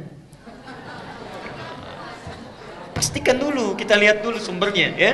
Ingat, Imam Muslim pernah membuat kitab di Sahih Muslim, ya, babnya namanya Kitabul Masaqat. Bab al-isnadu minad din. Kalau belajar apa-apa ditelusuri dulu ilmunya dari mana, sumbernya dari mana. Darda itu bukan laki-laki tapi perempuan. Perempuan. Jadi sahabat Nabi ini asalnya orang yang sangat kaya, punya toko banyak, melimpah hartanya. Saat Nabi datang belum masuk Islam. Singkatnya satu kali, subhanallah, singkatnya beliau masuk Islam berubah menjadi zuhud, ya. Segala hartanya disedekahkan, mendekat kepada Allah, subhanallah. Harta yang dia kumpulkan digunakan untuk kepentingan Allah dan Rasulnya. Dan yang paling hebat ada 2 hal. Satu, punya teman karib yang selalu menunjukkan kepada kebaikan. Ini contoh bagi kita. Silahkan nanti lihat di Riyadhus Shalihin, itu ada pembahasannya. Teman karibnya Salman Al-Farisi. Ada bab, Imam An-Nawawi menempatkan hadis ini, menyampaikan bab 31 kalau tidak keliru. Salman berkunjung ke rumah Abu Darda. Saat itu Abu Darda sedang puasa. Ketika Salman disuguhi, kata Abu Darda, silahkan makan. Kata Salman, kenapa engkau tidak makan? Saya puasa, saya tidak akan pernah makan sebelum engkau juga makan bersama saya. Ada banyak kisah yang bisa kita gali itu. Nah, Abu Darda ini kenapa disebut dengan Abu Darda? Karena Uwaimir ini punya putri perempuan yang sangat cantik, luar biasa, namanya Darda. Darda inilah ditaksir banyak orang, sampai saat itu ditaksir oleh gubernur Syams. Tidak perlu saya sebutkan orangnya. Ditaksir ingin dinikahi, maharnya besar luar biasa, tapi subhanallah ditolak oleh Abu Darda ini dengan kalimat yang sangat indah sekali. Saya sudah merawatnya puluhan tahun untuk dekat dengan Allah. Sekarang dia sudah baik. Saya tidak ingin titipkan pada keadaan seseorang yang kalau dia menjadi pasangan anak saya, bisa lupa dia dengan ketaatan yang telah saya bina itu. Anda bisa bayangkan. Kalau bapak ibu misalnya punya anak perempuan, dilamar oleh orang kaya, punya kedudukan besar, segala bisa dikabulkan, diterima atau sulit untuk ditolak? Hah? Baik. Diterima atau sulit untuk ditolak? Dia Abu Darda menitipkan harapannya kepada Allah. Menitipkan harapannya kepada Allah. Dunia besok lusa berakhir. Lihat pikiran panjangnya. Jadi visi seorang mukmin itu mesti panjang. Antum ngitung-ngitung dunia, pernah nggak ngitung-ngitung akhirat? Saldo bank saya sekarang sekian. Oh, debitnya sekian, kreditnya sekian, saldo sekian. Pernah nggak ngitung saldo akhirat kita sekarang berapa? Ya Allah, debit saya sekarang, oh ini semalam nggak tahajud, berarti nggak dapat. Ya subuhnya kesiangan, berarti yang dapat pahala sekian. Dosanya sekian persen. Saldonya berapa? Orang cerdas itu, makanya disebut oleh Quran itu ulul albab. Ulul albab itu yang bukan cuma ngitung-ngitung dunia, tapi pikirannya langsung tersambung ke alam akhirat. Visinya jauh. Visinya jauh.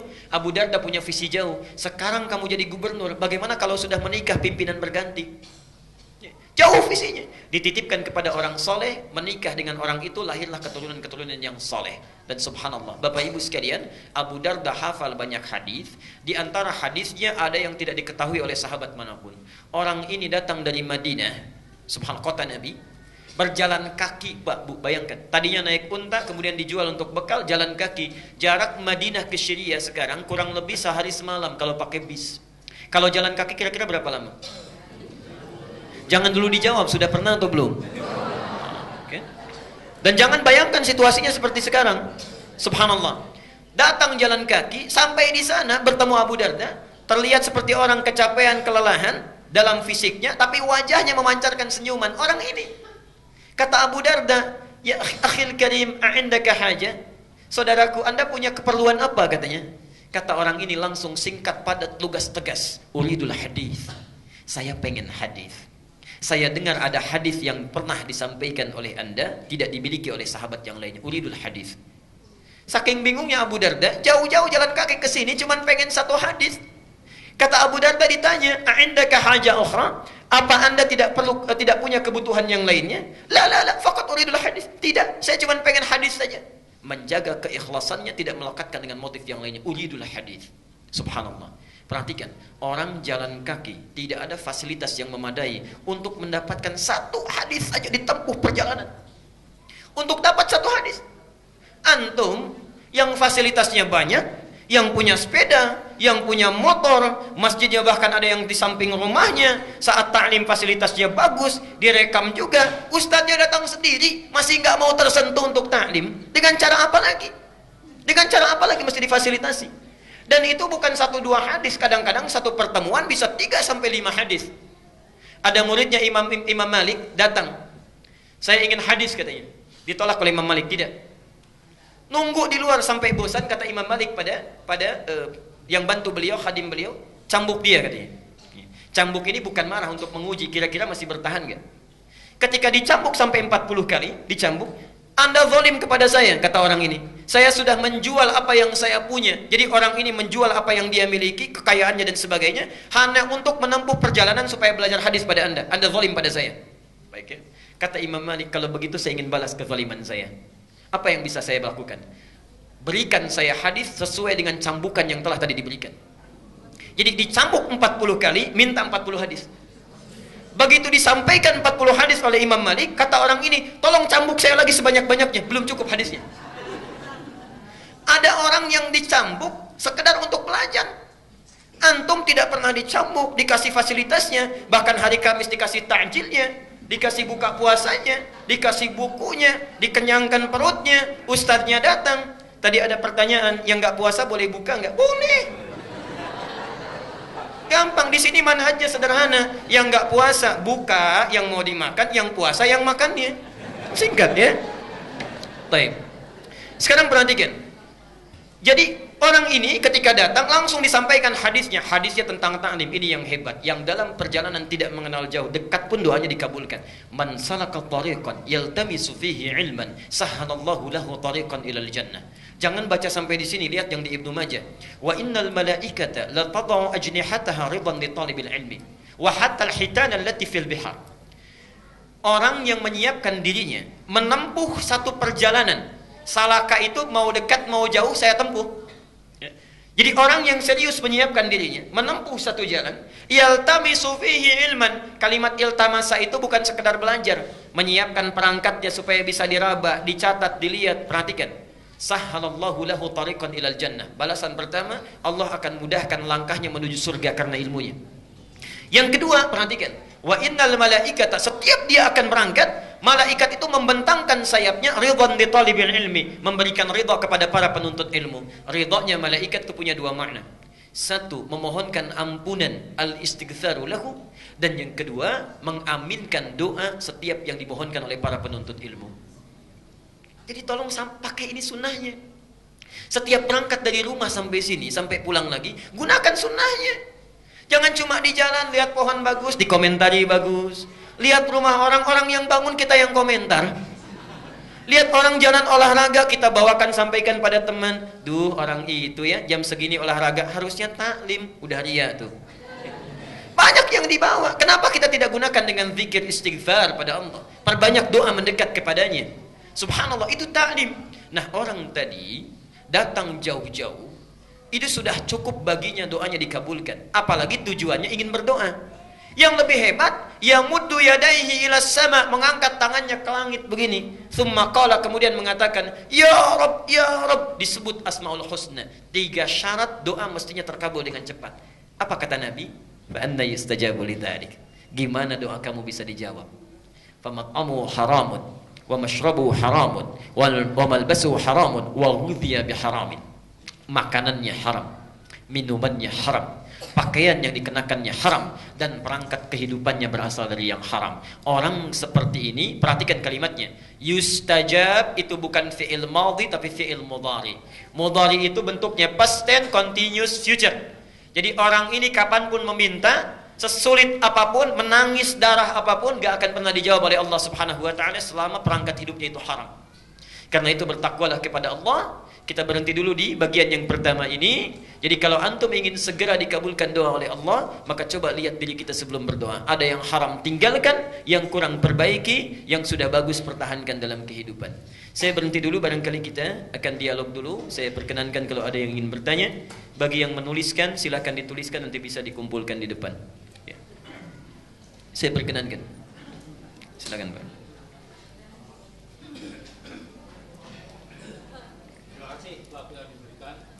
Assalamualaikum warahmatullahi wabarakatuh. Diulang Pak. Diulang. Salamnya diulang.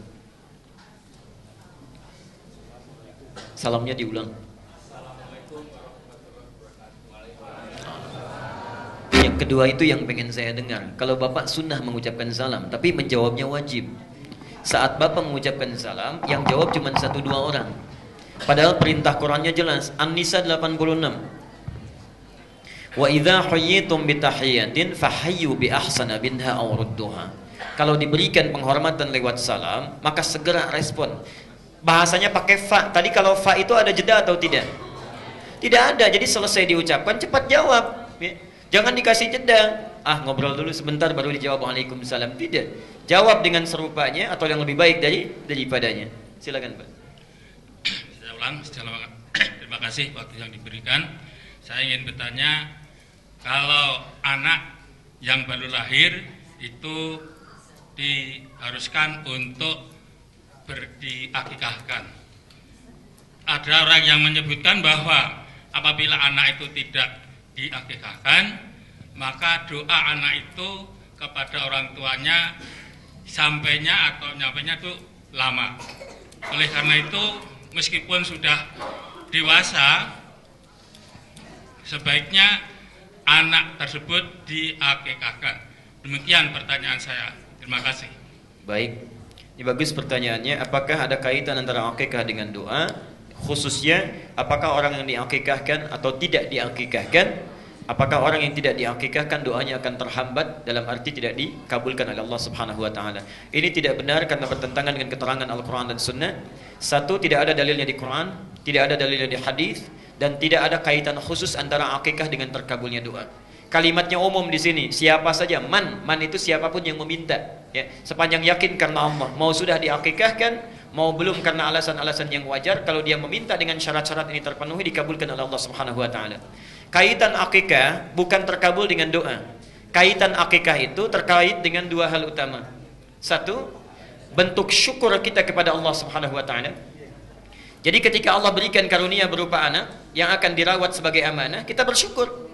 Orang minta-minta belum mendapatkannya, ya. Ada yang minta laki-laki dapat perempuan, minta perempuan dapat laki-laki, minta cepat tiba-tiba lambat, minta lambat tiba-tiba cepat, kan? Makanya ada yang berseloroh mengatakan, bedanya katanya pilkada dengan pilkabe agak jauh, walaupun awal-awalnya sama, ya. Kalau pilkada saat terpilih baik saat terpilih ingat, gitu kan? Saat terpilih ingat. Tapi kalau pilkabe siap-siap pun, ya, kemudian bisa jadi. Kalau pilkada itu lupa jadi, gitu kan? Baik, lupa jadi lupa. Mohon maaf, kalau pilkada jadi lupa, setelah dipilih lupa. Ya, tapi kalau pilih KB lupa pun jadi katanya, kata para ulama itu. Nah, kaitannya itu satu dengan syukur. Jadi setelah Allah berikan, orang lain belum dapat, kita dapat, syukuri itu. Ada akikah. Ya. Kemudian yang kedua, ini yang paling penting. Akikah itu dari kata aqqa. Apa itu aqqa? Aqqa itu sesuatu yang dibelah, dipotong. Jadi kalau saya misalnya pegang spidol, saya belah dua begini, dipotong, itu aqqa. Perhatikan.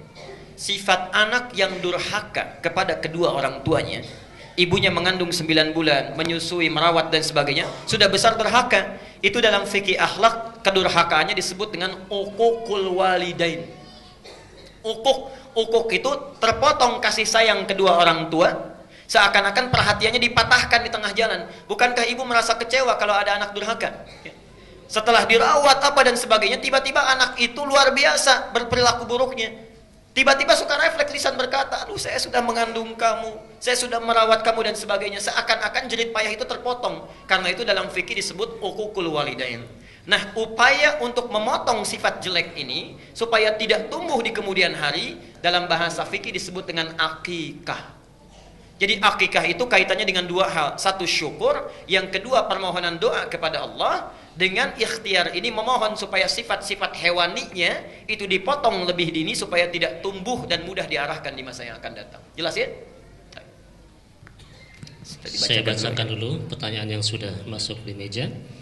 Pak Ustadz, bagaimana dengan seorang muslim yang menyepelekan Al-Quran, lebih mencintai handphone daripada Al-Quran, lebih mementingkan baca handphone daripada Al-Quran? Baik. Bagaimana dengan seorang muslim yang setiap azan tidak langsung beranjak sholat ke masjid? Bagian yang pertama, Bapak dan Ibu sekalian, ada yang merendahkan nilai-nilai Al-Quran dan ada barangkali yang bahkan mengingkarinya. Ya? Bentuknya banyak, bisa bentuknya maksiat atau bahkan bentuknya yang berlebihan. Tapi ancamannya sama. Perhatikan An-Nisa ayat 140. An-Nisa ayat 140. Tapi belum tentu sama dengan orang yang ditanyakan tadi. Ini kaidah umumnya. Wa qad nazzala 'alaikum fil kitabi. Dan sungguh telah tetap ketentuan bagi kalian tertuang di dalam Al-Qur'an, Al-Kitab. Kalau disebutkan Al-Qur'an itu artinya yang dibacakannya, yang terdengarnya, suaranya, bunyinya itu Al-Qur'an. Tapi kalau disebutkan Al-Kitab, itu kalau sudah tertuang, tertulis, bisa dipegang, bisa dibolak-balik, bisa diamati.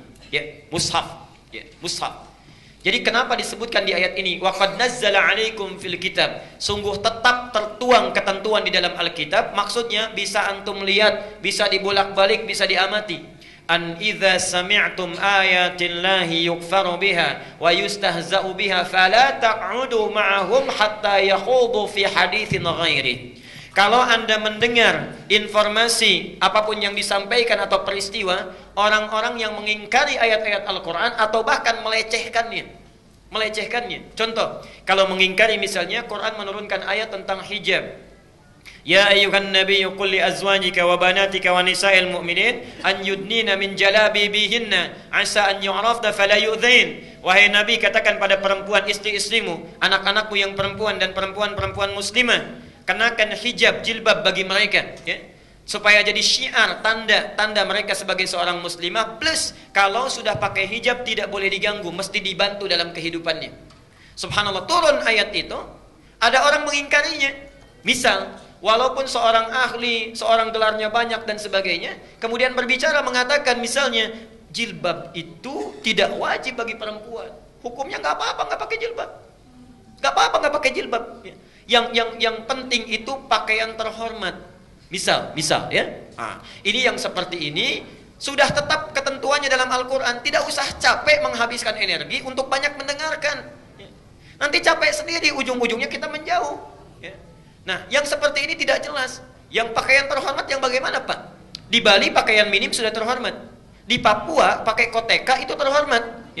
Yang bilang saja belum tentu ke Papua mau pakai koteka itu ya. Itu belum tentu. Nah, karena itu kata Al-Quran, kalau ada orang yang seperti ini atau yang merendahkan, memang tidak mengingkari tapi mengejek. Duh, pakai jilbab kuno, sekarang zamannya sudah terbuka. Duh, pakai jilbab tapi angkot kurang juga bayarnya, misal. Yang direndahkan jilbabnya, misal. Yustahza itu istihza namanya. Perhatikan, kata Al-Quran, yang seperti ini jangan pernah didengarkan, jangan membuang energi untuk meresap informasi yang tidak jelas. Apa nanti yang didapatkan? Innakum idzam mithluhum. Kalau lama-lama kita mendengarkan kalimatnya, lama-lama malah mendapatkan perilaku seperti mereka. Lama-lama nggak lepas hijabnya, lama-lama hilang girahnya, hilang izzahnya dan sebagainya. Orang seperti ini, perhatikan ancamannya. Innallaha jami'ul munafiqina wal kafirina fi jahannam jami'an.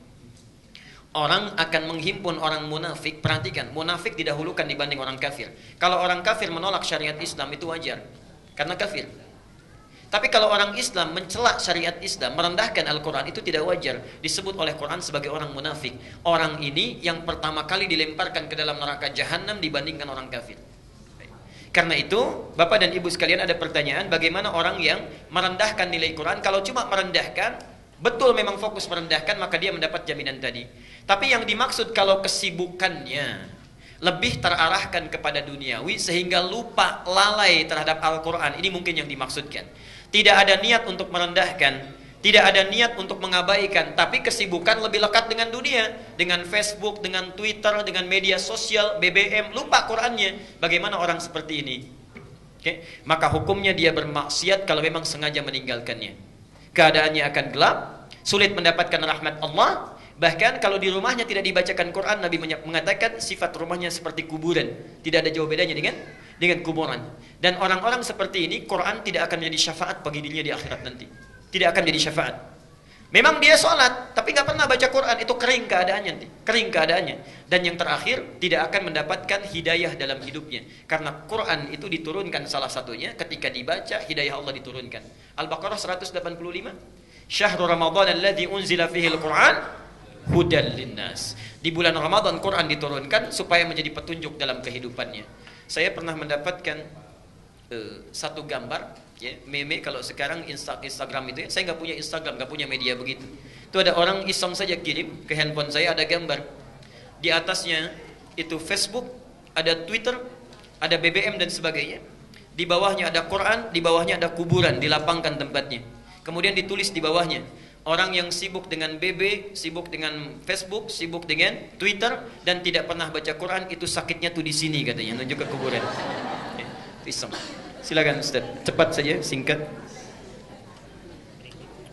Berikutnya, Ustadz, betulkah pada saat Rasulullah menikahi Khadijah, pada saat itu Khadijah berumur 28 tahun, sedangkan Rasulullah 25? Allahumma shalli wa sallim wa barik. Bapak dan Ibu sekalian, memang dalam pendekatan sejarah terkini ada perbedaan sudut pandang dari para sejarawan. Ya, sudut pandang perbedaan dari para sejarawan. Dulu dalam kitab-kitab Turah disebutkan Sayyidah Khadijah ketika menikah dengan Rasulullah sallallahu alaihi wasallam itu usianya 40 tahun, sedangkan Rasulullah usia 25 tahun. Saat itu menikah, Khadijah sudah juga memiliki keturunan dari dua orang suaminya, okay? Dan uniknya begini, saya perjelas sebentar. Ibu bapak pernah nggak kenal Abu Jahal? Kenal di mana? Tahu ya? Baik. Nanti saya berikan gambaran. Ini ada yang menarik di sini ya. Jadi kalau kita haji atau umrah, mungkin kalau umrah, kalau dari Zamzam itu kita keluar dari Zamzam, misal ini menara Zamzam, kita keluar mau masuk ke pintu King Abdul Aziz misalnya, coba berbelok ke kanan, ya, kurang lebih barangkali 100 meter. Ya. Saat belok sebelum sampai 100 meter itu ada bangunan besar di atasnya, ya, yang tinggi bukit, di atasnya ada istana. Ya, pernah tahu ya, di atasnya ada istana. Itu persis samping Zamzam kalau akan masuk ke Masjidil Haram. Ada bukit besar, di atasnya ada istana, itu disebut dengan Jabal Qubais. Itu tempat memberikan pengumuman bagi orang-orang Quraisy saat itu. Jadi kalau ada informasi penting, peperangan dan sebagainya, orang akan naik ke Jabal Qubais, diumumkan, itu tempat kebesaran. Karena itu istana dibangun di Jabal Qubais untuk memberikan gambaran, ini memberikan simbol kebesaran orang-orang yang memimpin Saudi pada saat ini. Yang menarik begini, persis di bawah Jabal Qubais ada satu tiang lampu. Sampai sekarang masih ada. Itu langsung berbanding lurus dengan Bukit Sofa. Disitulah rumahnya Abu Jahal. Namanya Amr bin Hisham. Kurang lebih 50 meter dari situ berjalan, ada bangunan rumah warna kuning. Itu rumah Nabi dilahirkan. Rumahnya Rasulullah di situ. Seberangnya di atas Bukit Marwah, keluar dari pintu itu rumahnya Khadijah. Sedangkan bukit dari Marwah yang kesananya Taif sampai ke rumah Nabi, itu tempat dagangannya Sayyidah Khadijah. Nah, yang ingin saya sampaikan, kenapa kemudian orang ini disebut dengan Abu Jahal, Amr bin Hisham, namanya Amr bin Hisham. Jadi orang ini sangat aneh ya, sangat aneh. Apa yang disampaikan Nabi selalu dia ingkari. Padahal Rasulullah itu jangankan sama kawannya, lawannya pun mengakui keunggulannya, kejujurannya. Perhatikan Abu Sofyan saat menghadap ke Heraklius, ditanya oleh Heraklius, Raja Roma itu, Herakla, apakah orang yang datang mengaku sebagai Nabi ini, orangnya banyak musuhnya? Ya. Orangnya jujur? Ya. Amanah? Ya. Apakah orang ini selalu menyakiti orang lain? Tidak. Jadi semua yang disampaikan walaupun musuhnya mengakui orang ini baik. Cuma satu orang Amr bin Hisham yang tidak mau mengakui apapun yang disampaikan Nabi. Karena itu orang-orang pada saat itu menggelarinya Abu Jahal. Jahal itu bodoh, kalau disandingkan dengan Abu artinya orang yang sangat bodoh. Jadi kalau ada orang bodoh ini yang paling bodoh. Lawannya aja mengakui, kok orang ini tidak gitu. Kenapa? Ternyata mohon maaf dia punya motif. Waktu mudanya dalam satu kisah, tapi perlu diverifikasi, nanti barangkali Ustaz Khalid memperdalam lagi. Jadi saat muda Nabi suka berolahraga, bergulat dengan Amr bin Hisham, dia dikalahkan. Saat kalah cedera, ya, keseleo ototnya, di situ punya hasrat ingin membalas kekalahan itu. Saat itu belum terjadi, nah ini sambungannya. Wafatlah suami dari Khadijah yang kedua, Amr bin Hisham ingin menikahinya. Banyak orang ingin menikah dengan Khadijah. Ketika akan menikahinya melamar, ditolak oleh Khadijah. Beberapa saat setelah itu Rasulullah melamar Khadijah melalui pamannya Abu Thalib. Itu pun permintaan Khadijah. Bertambahlah perasaan tidak sukanya, dendam di situ dengan Nabi. Dari sejak itulah tidak suka apapun yang dikatakan oleh Nabi SAW. Nah, berapa usia pada saat itu? Kalau sejarawan dulu banyak mengatakan 40 tahun. Cuma ada sejarawan kontemporer yang sekarang membuat analisis-analisis. Dikeluarkan usia-usia anak Nabi pada saat Rasulullah itu kemudian menikah, berapa usia anak-anaknya, berapa usia anak yang dilahirkannya, saat menikah dengan Aisyah berapa usia Fatimah, berapa usia sahabat yang lain dan sebagainya. Ketika dianalisis ini dikeluarkanlah angka hitungan 28 tahun. Keluar hitungan itu. Apakah mana yang benar 28 atau 40 tahun? Jawaban yang paling benar wallahu a'lam. Ya, wallahu a'lam. Apakah 28, apakah 40 tahun? Karena ada kaidah dalam ilmu tarikh, baik yang tercantum di dalam Al-Quran ataupun di dalam hadis, kalau di dalam satu peristiwa tidak disebutkan dengan jelas data-datanya, artinya jangan capek mencari data peristiwanya, tapi yang diinginkan mencari hikmah perjalanan hidupnya. Antum nelusuri sampai kiamat kurang 2 hari, berapa lahirnya Khadijah, manfaatnya apa? Gak ada manfaatnya. Lebih baik diteladani bagaimana cintanya kepada Nabi, bagaimana kasih sayangnya, bagaimana. Buka Al-Bukhari nomor hadis yang kelima. Al-Bukhari nomor hadis yang kelima. Maaf agak panjang sedikit Ustaz Iman karena ini menarik ini. Jadi Rasulullah menerima wahyu di mana?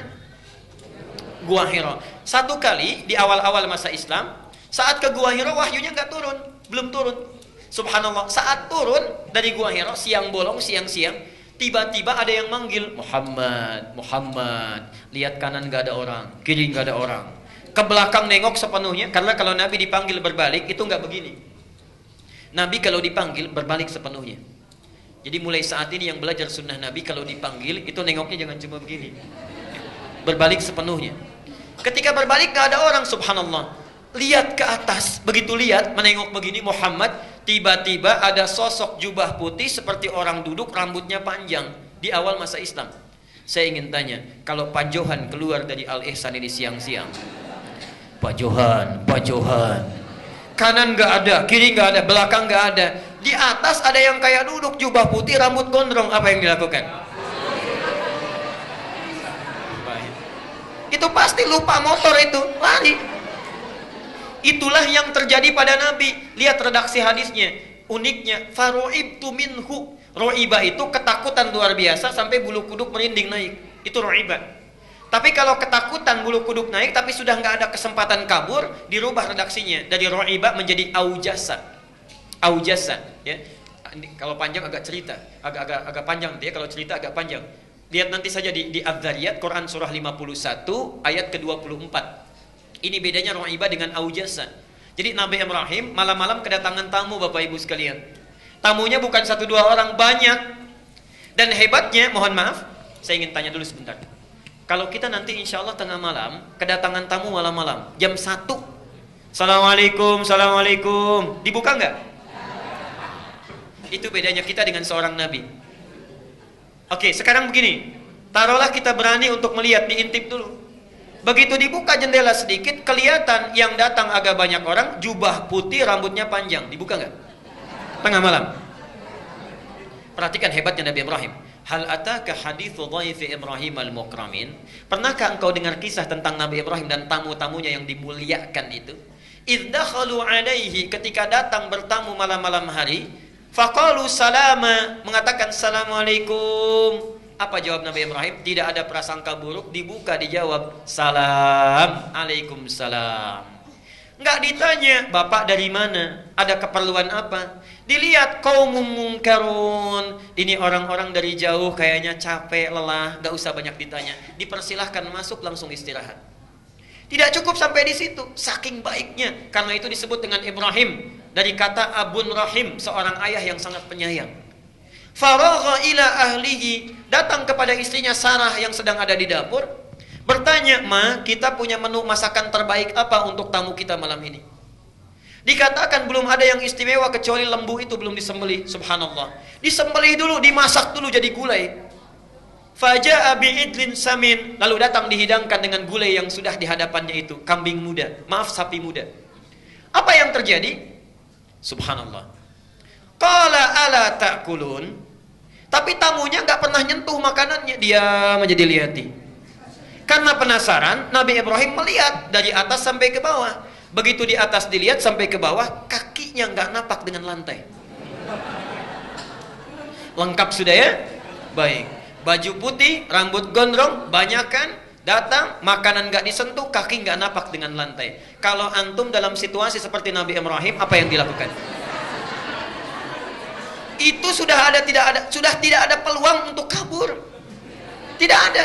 Karena itu kalimat Qur'annya bukan ro'iba, fa'aujasa minhum khifah.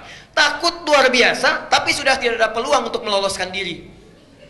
Qalu la takhaf, orang-orang itu berkata, kamu jangan takut. Wa basyaruhu bi ghulamin alim. Dibalas kebaikan Ibrahim itu dengan jamuan yang hebat. Mereka ternyata malaikat yang sedang menyamar, dibalas dengan dianugerahkan doa yang selama ini dimohonkan belum terkabul.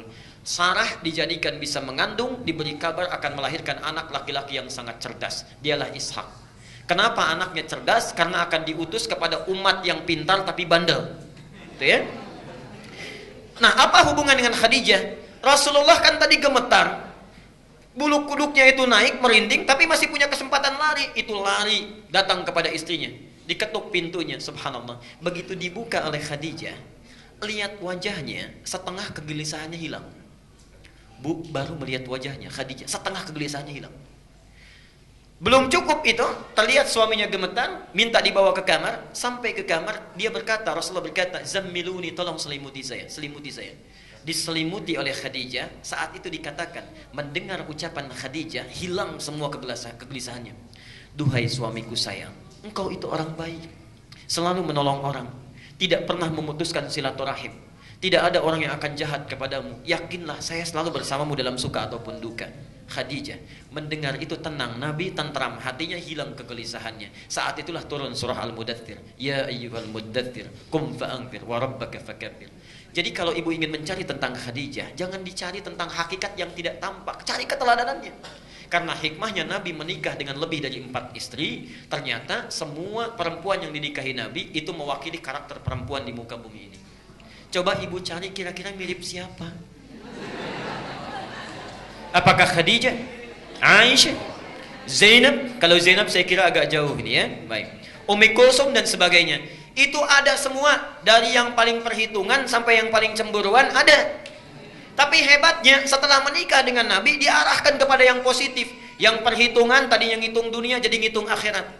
Yang cemburuan, kecemburuannya diarahkan kepada yang positif. Aisyah sangat cemburu ketika Nabi menyebut-nyebut Khadijah dalam tidurnya. Tapi bukan cemburu yang negatif. Maksudnya, Rasulullah, apa sih kebaikan-kebaikan Khadijah yang belum saya teladani? Supaya kalau saya bisa teladani, tidak Khadijah saya yang disebut dalam mimpinya, saya bisa disebut. Itu diantaranya.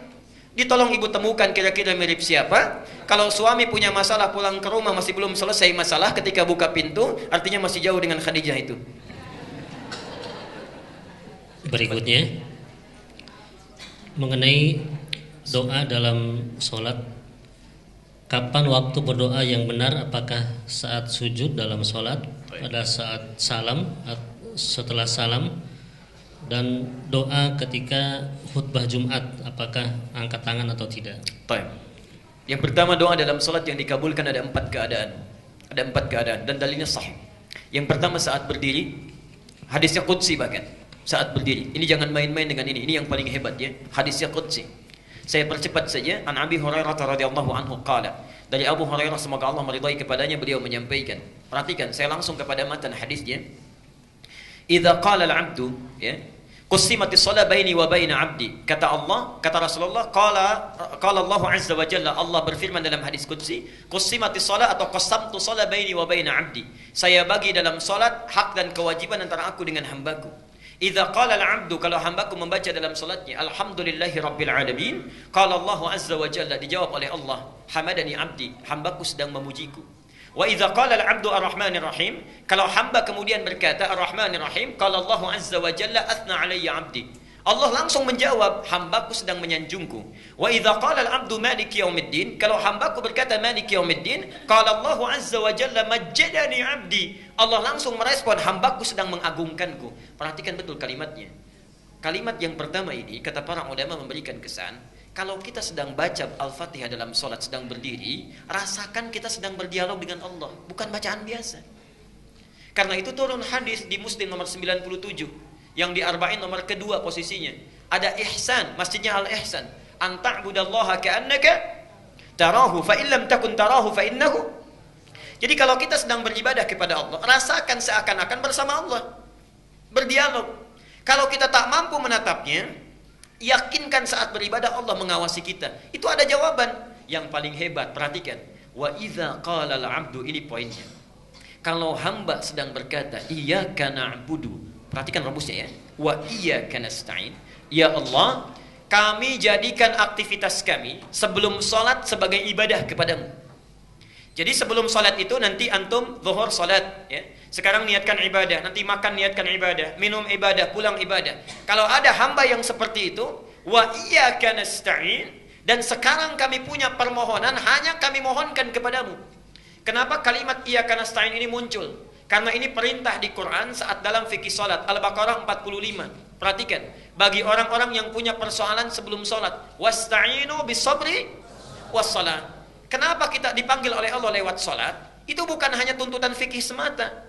Allah sebetulnya ingin menyelesaikan segala persoalan yang kita bawa sebelum menghadap kepadanya. Seakan-akan ketika mengatakan hayya 'alas shalah, di salat punya masalah apa? Punya problem apa? Punya kesulitan apa yang akan diselesaikan?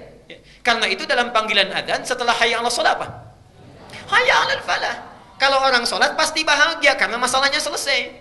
Karena itulah ketika kita mengucapkan iyyaka na'budu ya Allah, adabnya, saya sudah beribadah kepadamu, sekarang punya permohonan, hanya kepadamu saya panjatkan.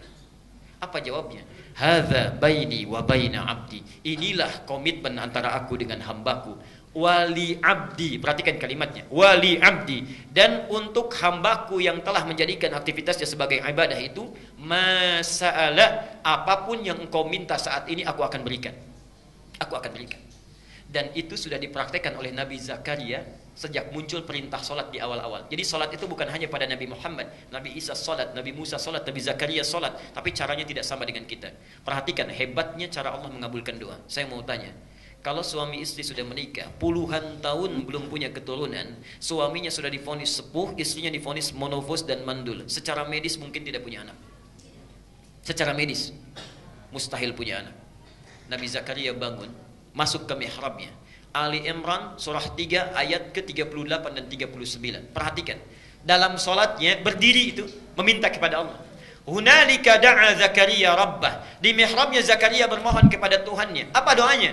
Qala rabbi habli min ladunka dzurriyyatan thayyibah. Duhai Allah, saya sudah berusaha mendapatkan keturunan, berobat sana sini enggak dapat-dapat. Sekarang saya pasrah hanya meminta kepadamu. Innaka sami'ud du'a. Sungguh hanya Engkau yang pasti mendengar doa saya. Tidak menunggu lama, doa selesai dipanjatkan, langsung muncul ayat 39. Fa, tidak pakai waw, tidak pakai thumma. Fanadathul malaikatu. Maka tiba-tiba datang malaikat setelah doa dipanjatkan, menyeru. Perhatikan, wa huwa qa'imun yusalli fil mihrab. Sedangkan Nabi Zakaria itu belum selesai salatnya, masih berdiri. Masih berdiri dalam salatnya, baru selesai berdoa, malaikat langsung turun. Annallaha yubashshiruka bi Yahya. Anda dapat kabar gembira, Allah memberi kabar kamu akan punya anak. Langsung bahkan namanya dari Allah Yahya. Artinya hidup yang mustahil menurut medis bisa lahir. Bayi yang hidup dari rahim perempuan yang monofos dan mandul, kata Allah hidup dia. Saking bingungnya Nabi Zakaria sampai nggak percaya. Kok bisa ya? Padahal awalnya minta, setelah dikasih kok bisa katanya. Qala anna yakunu li ghulamun wa qad balaghani al-kibar wa imraati aqir. Ya Allah, kok bisa saya punya anak padahal saya sudah sepuh katanya. Istri saya pun sudah monofos dan mandul, coba berikan tanda dan seterusnya. Artinya, kalau orang benar salatnya, dalam berdirinya meminta kepada Allah, itu sudah ditunggu. Mau minta apa? Pasti dijawab itu kalau mintanya benar. Pertanyaannya sekarang, maaf, Bapak Ibu, kalau Allah sudah meminta seperti itu, apapun dikabulkan, mau minta apa? Yang belum punya motor minta apa? Yang belum punya mobil? Tak mobil. Sudah punya mobil minta? Yang belum menikah minta? Yang sudah punya istri minta? Oh, minta istri lagi. Bapak Ibu minta anak, Pak. Bu, tolong tandain Bu ya, sebelah sini tadi bapaknya nih. Mungkin ibunya ada di belakang. Perhatikan, karena itulah saat berdiri diberikan oleh Allah satu tawaran. Kalau dibacakan, diberikan apa yang dibutuhkan. Mau nggak? Itulah ihdinas siratal mustaqim. Tunjukkan kami ya Allah solusi terbaik dari masalah yang kami miliki. Maaf, ihdinas siratal mustaqim itu arti yang tepat bukan tunjukkan kami jalan yang lurus. Itu bahasa kiasan, nggak pakai oh Bu, itu bahasa kiasan. Ihdina dari kata hudan, hidayah, itu solusi dari persoalan yang dihadapi. Jadi punya masalah apapun, solusinya ya Allah tolong berikan. Siratal mustaqim itu kata kiasan, majas dalam bahasa Arab, yang mudah tidak sulit prosesnya. Jadi berikan solusinya tapi mudah. Jadi ketika kita meminta dalam sholat, itu minta ya Allah, saya punya masalah, tolong berikan. Diberikan oleh Allah satu bacaan, dibaca. Jadi yang punya masalah di rumah tangga diberikan solusinya, yang punya masalah di pekerjaan diberikan solusinya. Dan itu bukan solusi biasa. Siratal ladzina an'amta alaihim, nikmat. Ghairil maghdubi alaihim, Allah tidak murka dengan apa yang dikerjakan, waladhdallin, dan tidak tersesat dalam mengerjakannya, mudah dikerjakan. Jelas sampai di sini? Baik. Yang jadi persoalan, kalau sudah dikasih cukup tidak? Kadang-kadang diberi pun masih ingin yang spesifik. Saking sayangnya Allah kepada kita, diberikan kesempatan kedua setelah baca Al-Fatihah, diminta memilih surat-surat yang sesuai ayatnya dengan keperluannya, dari Al-Fatihah sampai dengan An-Nas. Yakinlah semua ayat Quran itu solusi persoalan hidup kita. Itu sudah tegas disampaikan, bahasanya hudan. Lihat tadi Al-Baqarah 185. Syahrul Ramadan alladzi unzila fihi. Di bulan Ramadan Quran diturunkan. Apa fungsinya? Hudan. Hudan. Solusinya disebut hudan, memintanya disebut ihdina. Nah, orang Islam saking sayangnya Allah kepada mereka, dipaksa supaya dapat solusi itu lewat salat. Al-Baqarah ayat kedua dan 3. Dzalikal kitabu la raiba fi hudan. Yang di ayat 185 linnas, untuk manusia. Jadi kalau ada orang yang mau baca Quran dapat hidayah. Tapi orang Islam dipaksa supaya dapat solusi itu lewat salat. Perhatikan, siapa orang yang dapat hidayah itu? Muttaqin itu alladzina yu'minuna bil ghaibi wa. Jadi salat itu sebetulnya supaya memudahkan Allah menyelesaikan persoalan kita. Silahkan pilih kalau ingin spesifik dari Al-Fatihah sampai dengan An-Nas. Ada ayatnya sesuai dengan keperluan kita. Misal, mohon maaf, yang punya persoalan rumah tangga, An-Nisa 34 misalnya sampai dengan 36. Ustadz suami marah-marah terus, ayat 19-nya. Ustadz istri saya cerewet, gak mau nurut pada yang baik-baik, ayat 34-nya. Jadi ketika tahajud pisah kamar itu, suaminya baca 34, istrinya 19 terus itu ya. Begitu, subhanallah. Anak-anak gak bisa bagaimana mengarahkan supaya soleh. Lihat Luqman 13, ayat 13 sampai 19.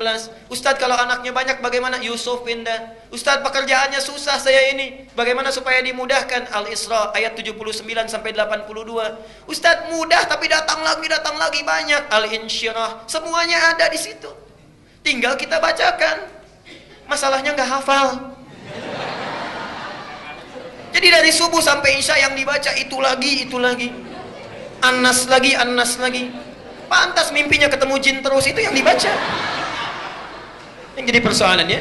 Jadi pertama saat berdiri itu caranya. Jadi kalau ibu bertanya atau bapak bertanya dari kertas tadi, artinya siap menghafalkan ayat Quran. Hadir malam Jumat nanti kita berikan gambarannya. Yang kedua saat ruku, Tapi dalam ruku nggak boleh baca ayat Quran, ya. Cukup mintakan. Baca doa yang sunnah dulu, bisa pilih banyak doanya. Subhanakallahumma bihamdika Allahumma ighfirli, atau subhana rabbiyal azim, atau subhana rabbiyal azim wa bihamdi, dan sebagainya banyak. Silakan setelah itu mintakan dalam hati kita, atau membaca doa yang seperti Nabi contohkan. Silakan buka buku sifat salat Nabi, banyak di situ doanya, ya. Yang karya Ibnu Qayyim Al-Jauziyah, yang karya Syekh Muhammad Nasiruddin Al-Albani, yang karya Syekh Sya'rawi, banyak buku sifat salat Nabi, ada penuntun di situ. Yang ketiga, saat sujud, ini yang paling utama. Perhatikan hadis Ibnu Abbas. Innama aqrabul 'abdi min rabbih wa huwa sajidun fa aktsirud du'a. Tidak ada keadaan paling dekat antara hamba dengan Tuhannya kecuali saat sujud. Karena itu perbanyak doa saat sujud. Bukan hanya sujud yang terakhir, tapi dalam setiap sujud. Ya. Kenapa disebutkan sujud yang terakhir? Ini sebetulnya ada pesan penting di situ. Maaf, sekaligus saya sempurnakan. Nabi itu rindunya tertumpahkan dengan Allah dalam dua keadaan. Satu, saat datang wahyu. Jadi kalau wahyu datang, senangnya luar biasa, lepas rindu dengan Allah itu. Pernah wahyu tidak turun 6 bulan berturut-turut, sampai bingung luar biasa, gelisah, sampai kadang-kadang naik ke bukit mau turun lagi. Kata orang kafir Quraisy tuh, Muhammad sudah gila tuh, ditinggalkan oleh Tuhannya.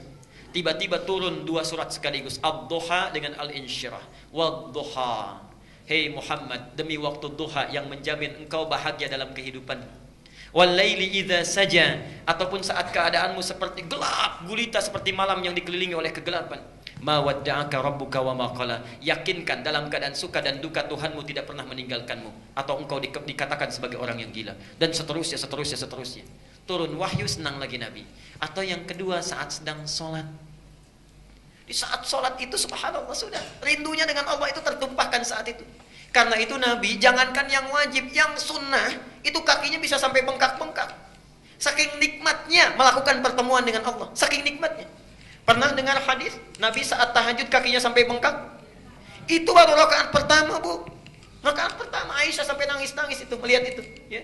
Rakaat pertama, padahal yang dibaca, Pak, cuma 3 surat itu. Al-Baqarah, Ali Imran, An-Nisa. Itu Rasulullah. Subhanallah. Sunnahnya itu salat kusufnya juga banyak. Saya pernah di satu tempat itu saat salat gerhana, salat kusuf. Sebelum dimulai solat, saya maju ke depan, saya sampaikan, Bapak dan Ibu sekalian, apakah kita akan solat sesuai sunnah Nabi atau mirip-mirip Nabi? Kompak. Sesuai sunnah Nabi, Pak. Baik, saya bilang. Saya teruskan lagi. Kalau sesuai sunnah Nabi, karena salat kusuf itu 2 rukuk 2 sujud, akan 4 kali baca surat, maka insya Allah surat pertama saya baca Al-Baqarah, kedua Ali Imran, ketiga An-Nisa, keempat Al-Maidah. Mirip-mirip sunnah Nabi, Pak. Kan? Ada lain tuh, ya. Itu Nabi. Jadi jangankan yang wajib, yang sunnahnya pun dikerjakan dengan luar biasa. Subhanallah. Para ibu sekalian, apa yang terjadi? Karena itulah dalam sujud yang terakhirnya, kenapa lebih panjang? Karena sulit lagi menantikan pertemuan dengan Allah, walaupun waktu yang ditunggu cukup singkat. Kalau orang sedang dirundung cinta, rindunya luar biasa, menunggu 5 menit saja bagaikan 5 hari. Karena itulah di sujud yang terakhir itu panjang. Kalau orang khusyuk solatnya, merasakan kenikmatan dengan Allah, itu subhanallah, setiap sujud itu walaupun yang dibaca cuma 1 kalimat, panjangnya luar biasa. Lama mau bangkitnya karena merasakan kenikmatan dengan Allah. Jadi kalau antum terbalik keadaannya, sujud terakhir justru ingin cepat-cepat misalnya, nah berarti ada kekurang khusyuan di situ yang dirasakan dalam hal yang tidak wajar. Yang terakhir, sesaat sebelum salam. Ya. Jadi nanti ada banyak doanya. Allahumma hasibni hisaban yasira, atau Allahumma ij'al fi lisani nura, wa fi qalbi nura, wa fi aini nura, dan sebagainya. Silakan pilih di antara 4 keadaan itu. Kalau yang saat berdiri belum terpanjatkan, minta saat rukuk. Saat rukuk belum terpanjatkan, minta saat sujud. Saat sujud belum dimintakan, minta sebelum salam. Kalau 4 kali diberi kesempatan belum meminta juga, berapa kali mesti diberikan kesempatannya? Saya kira waktu kita sudah habis, ini mau selesai. Barangkali masih ada beberapa pertanyaan yang belum dibacakan.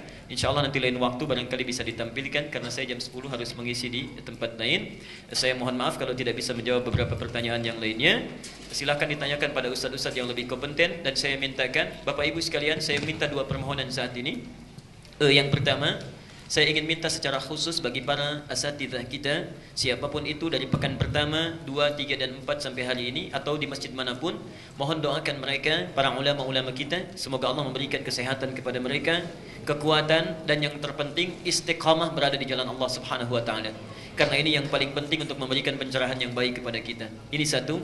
Yang kedua, saya khusus bermohon, saudara kita telah menghadap Allah di hari Jumat kemarin, Ya, beliau barangkali banyak dikenal di dunia, tapi juga tidak salahnya kita mendoakan. Ya, Raja Abdul Aziz dari Saudi Arabia, itu jasanya sangat banyak, orang yang sangat baik dan rendah hati dalam kehidupannya.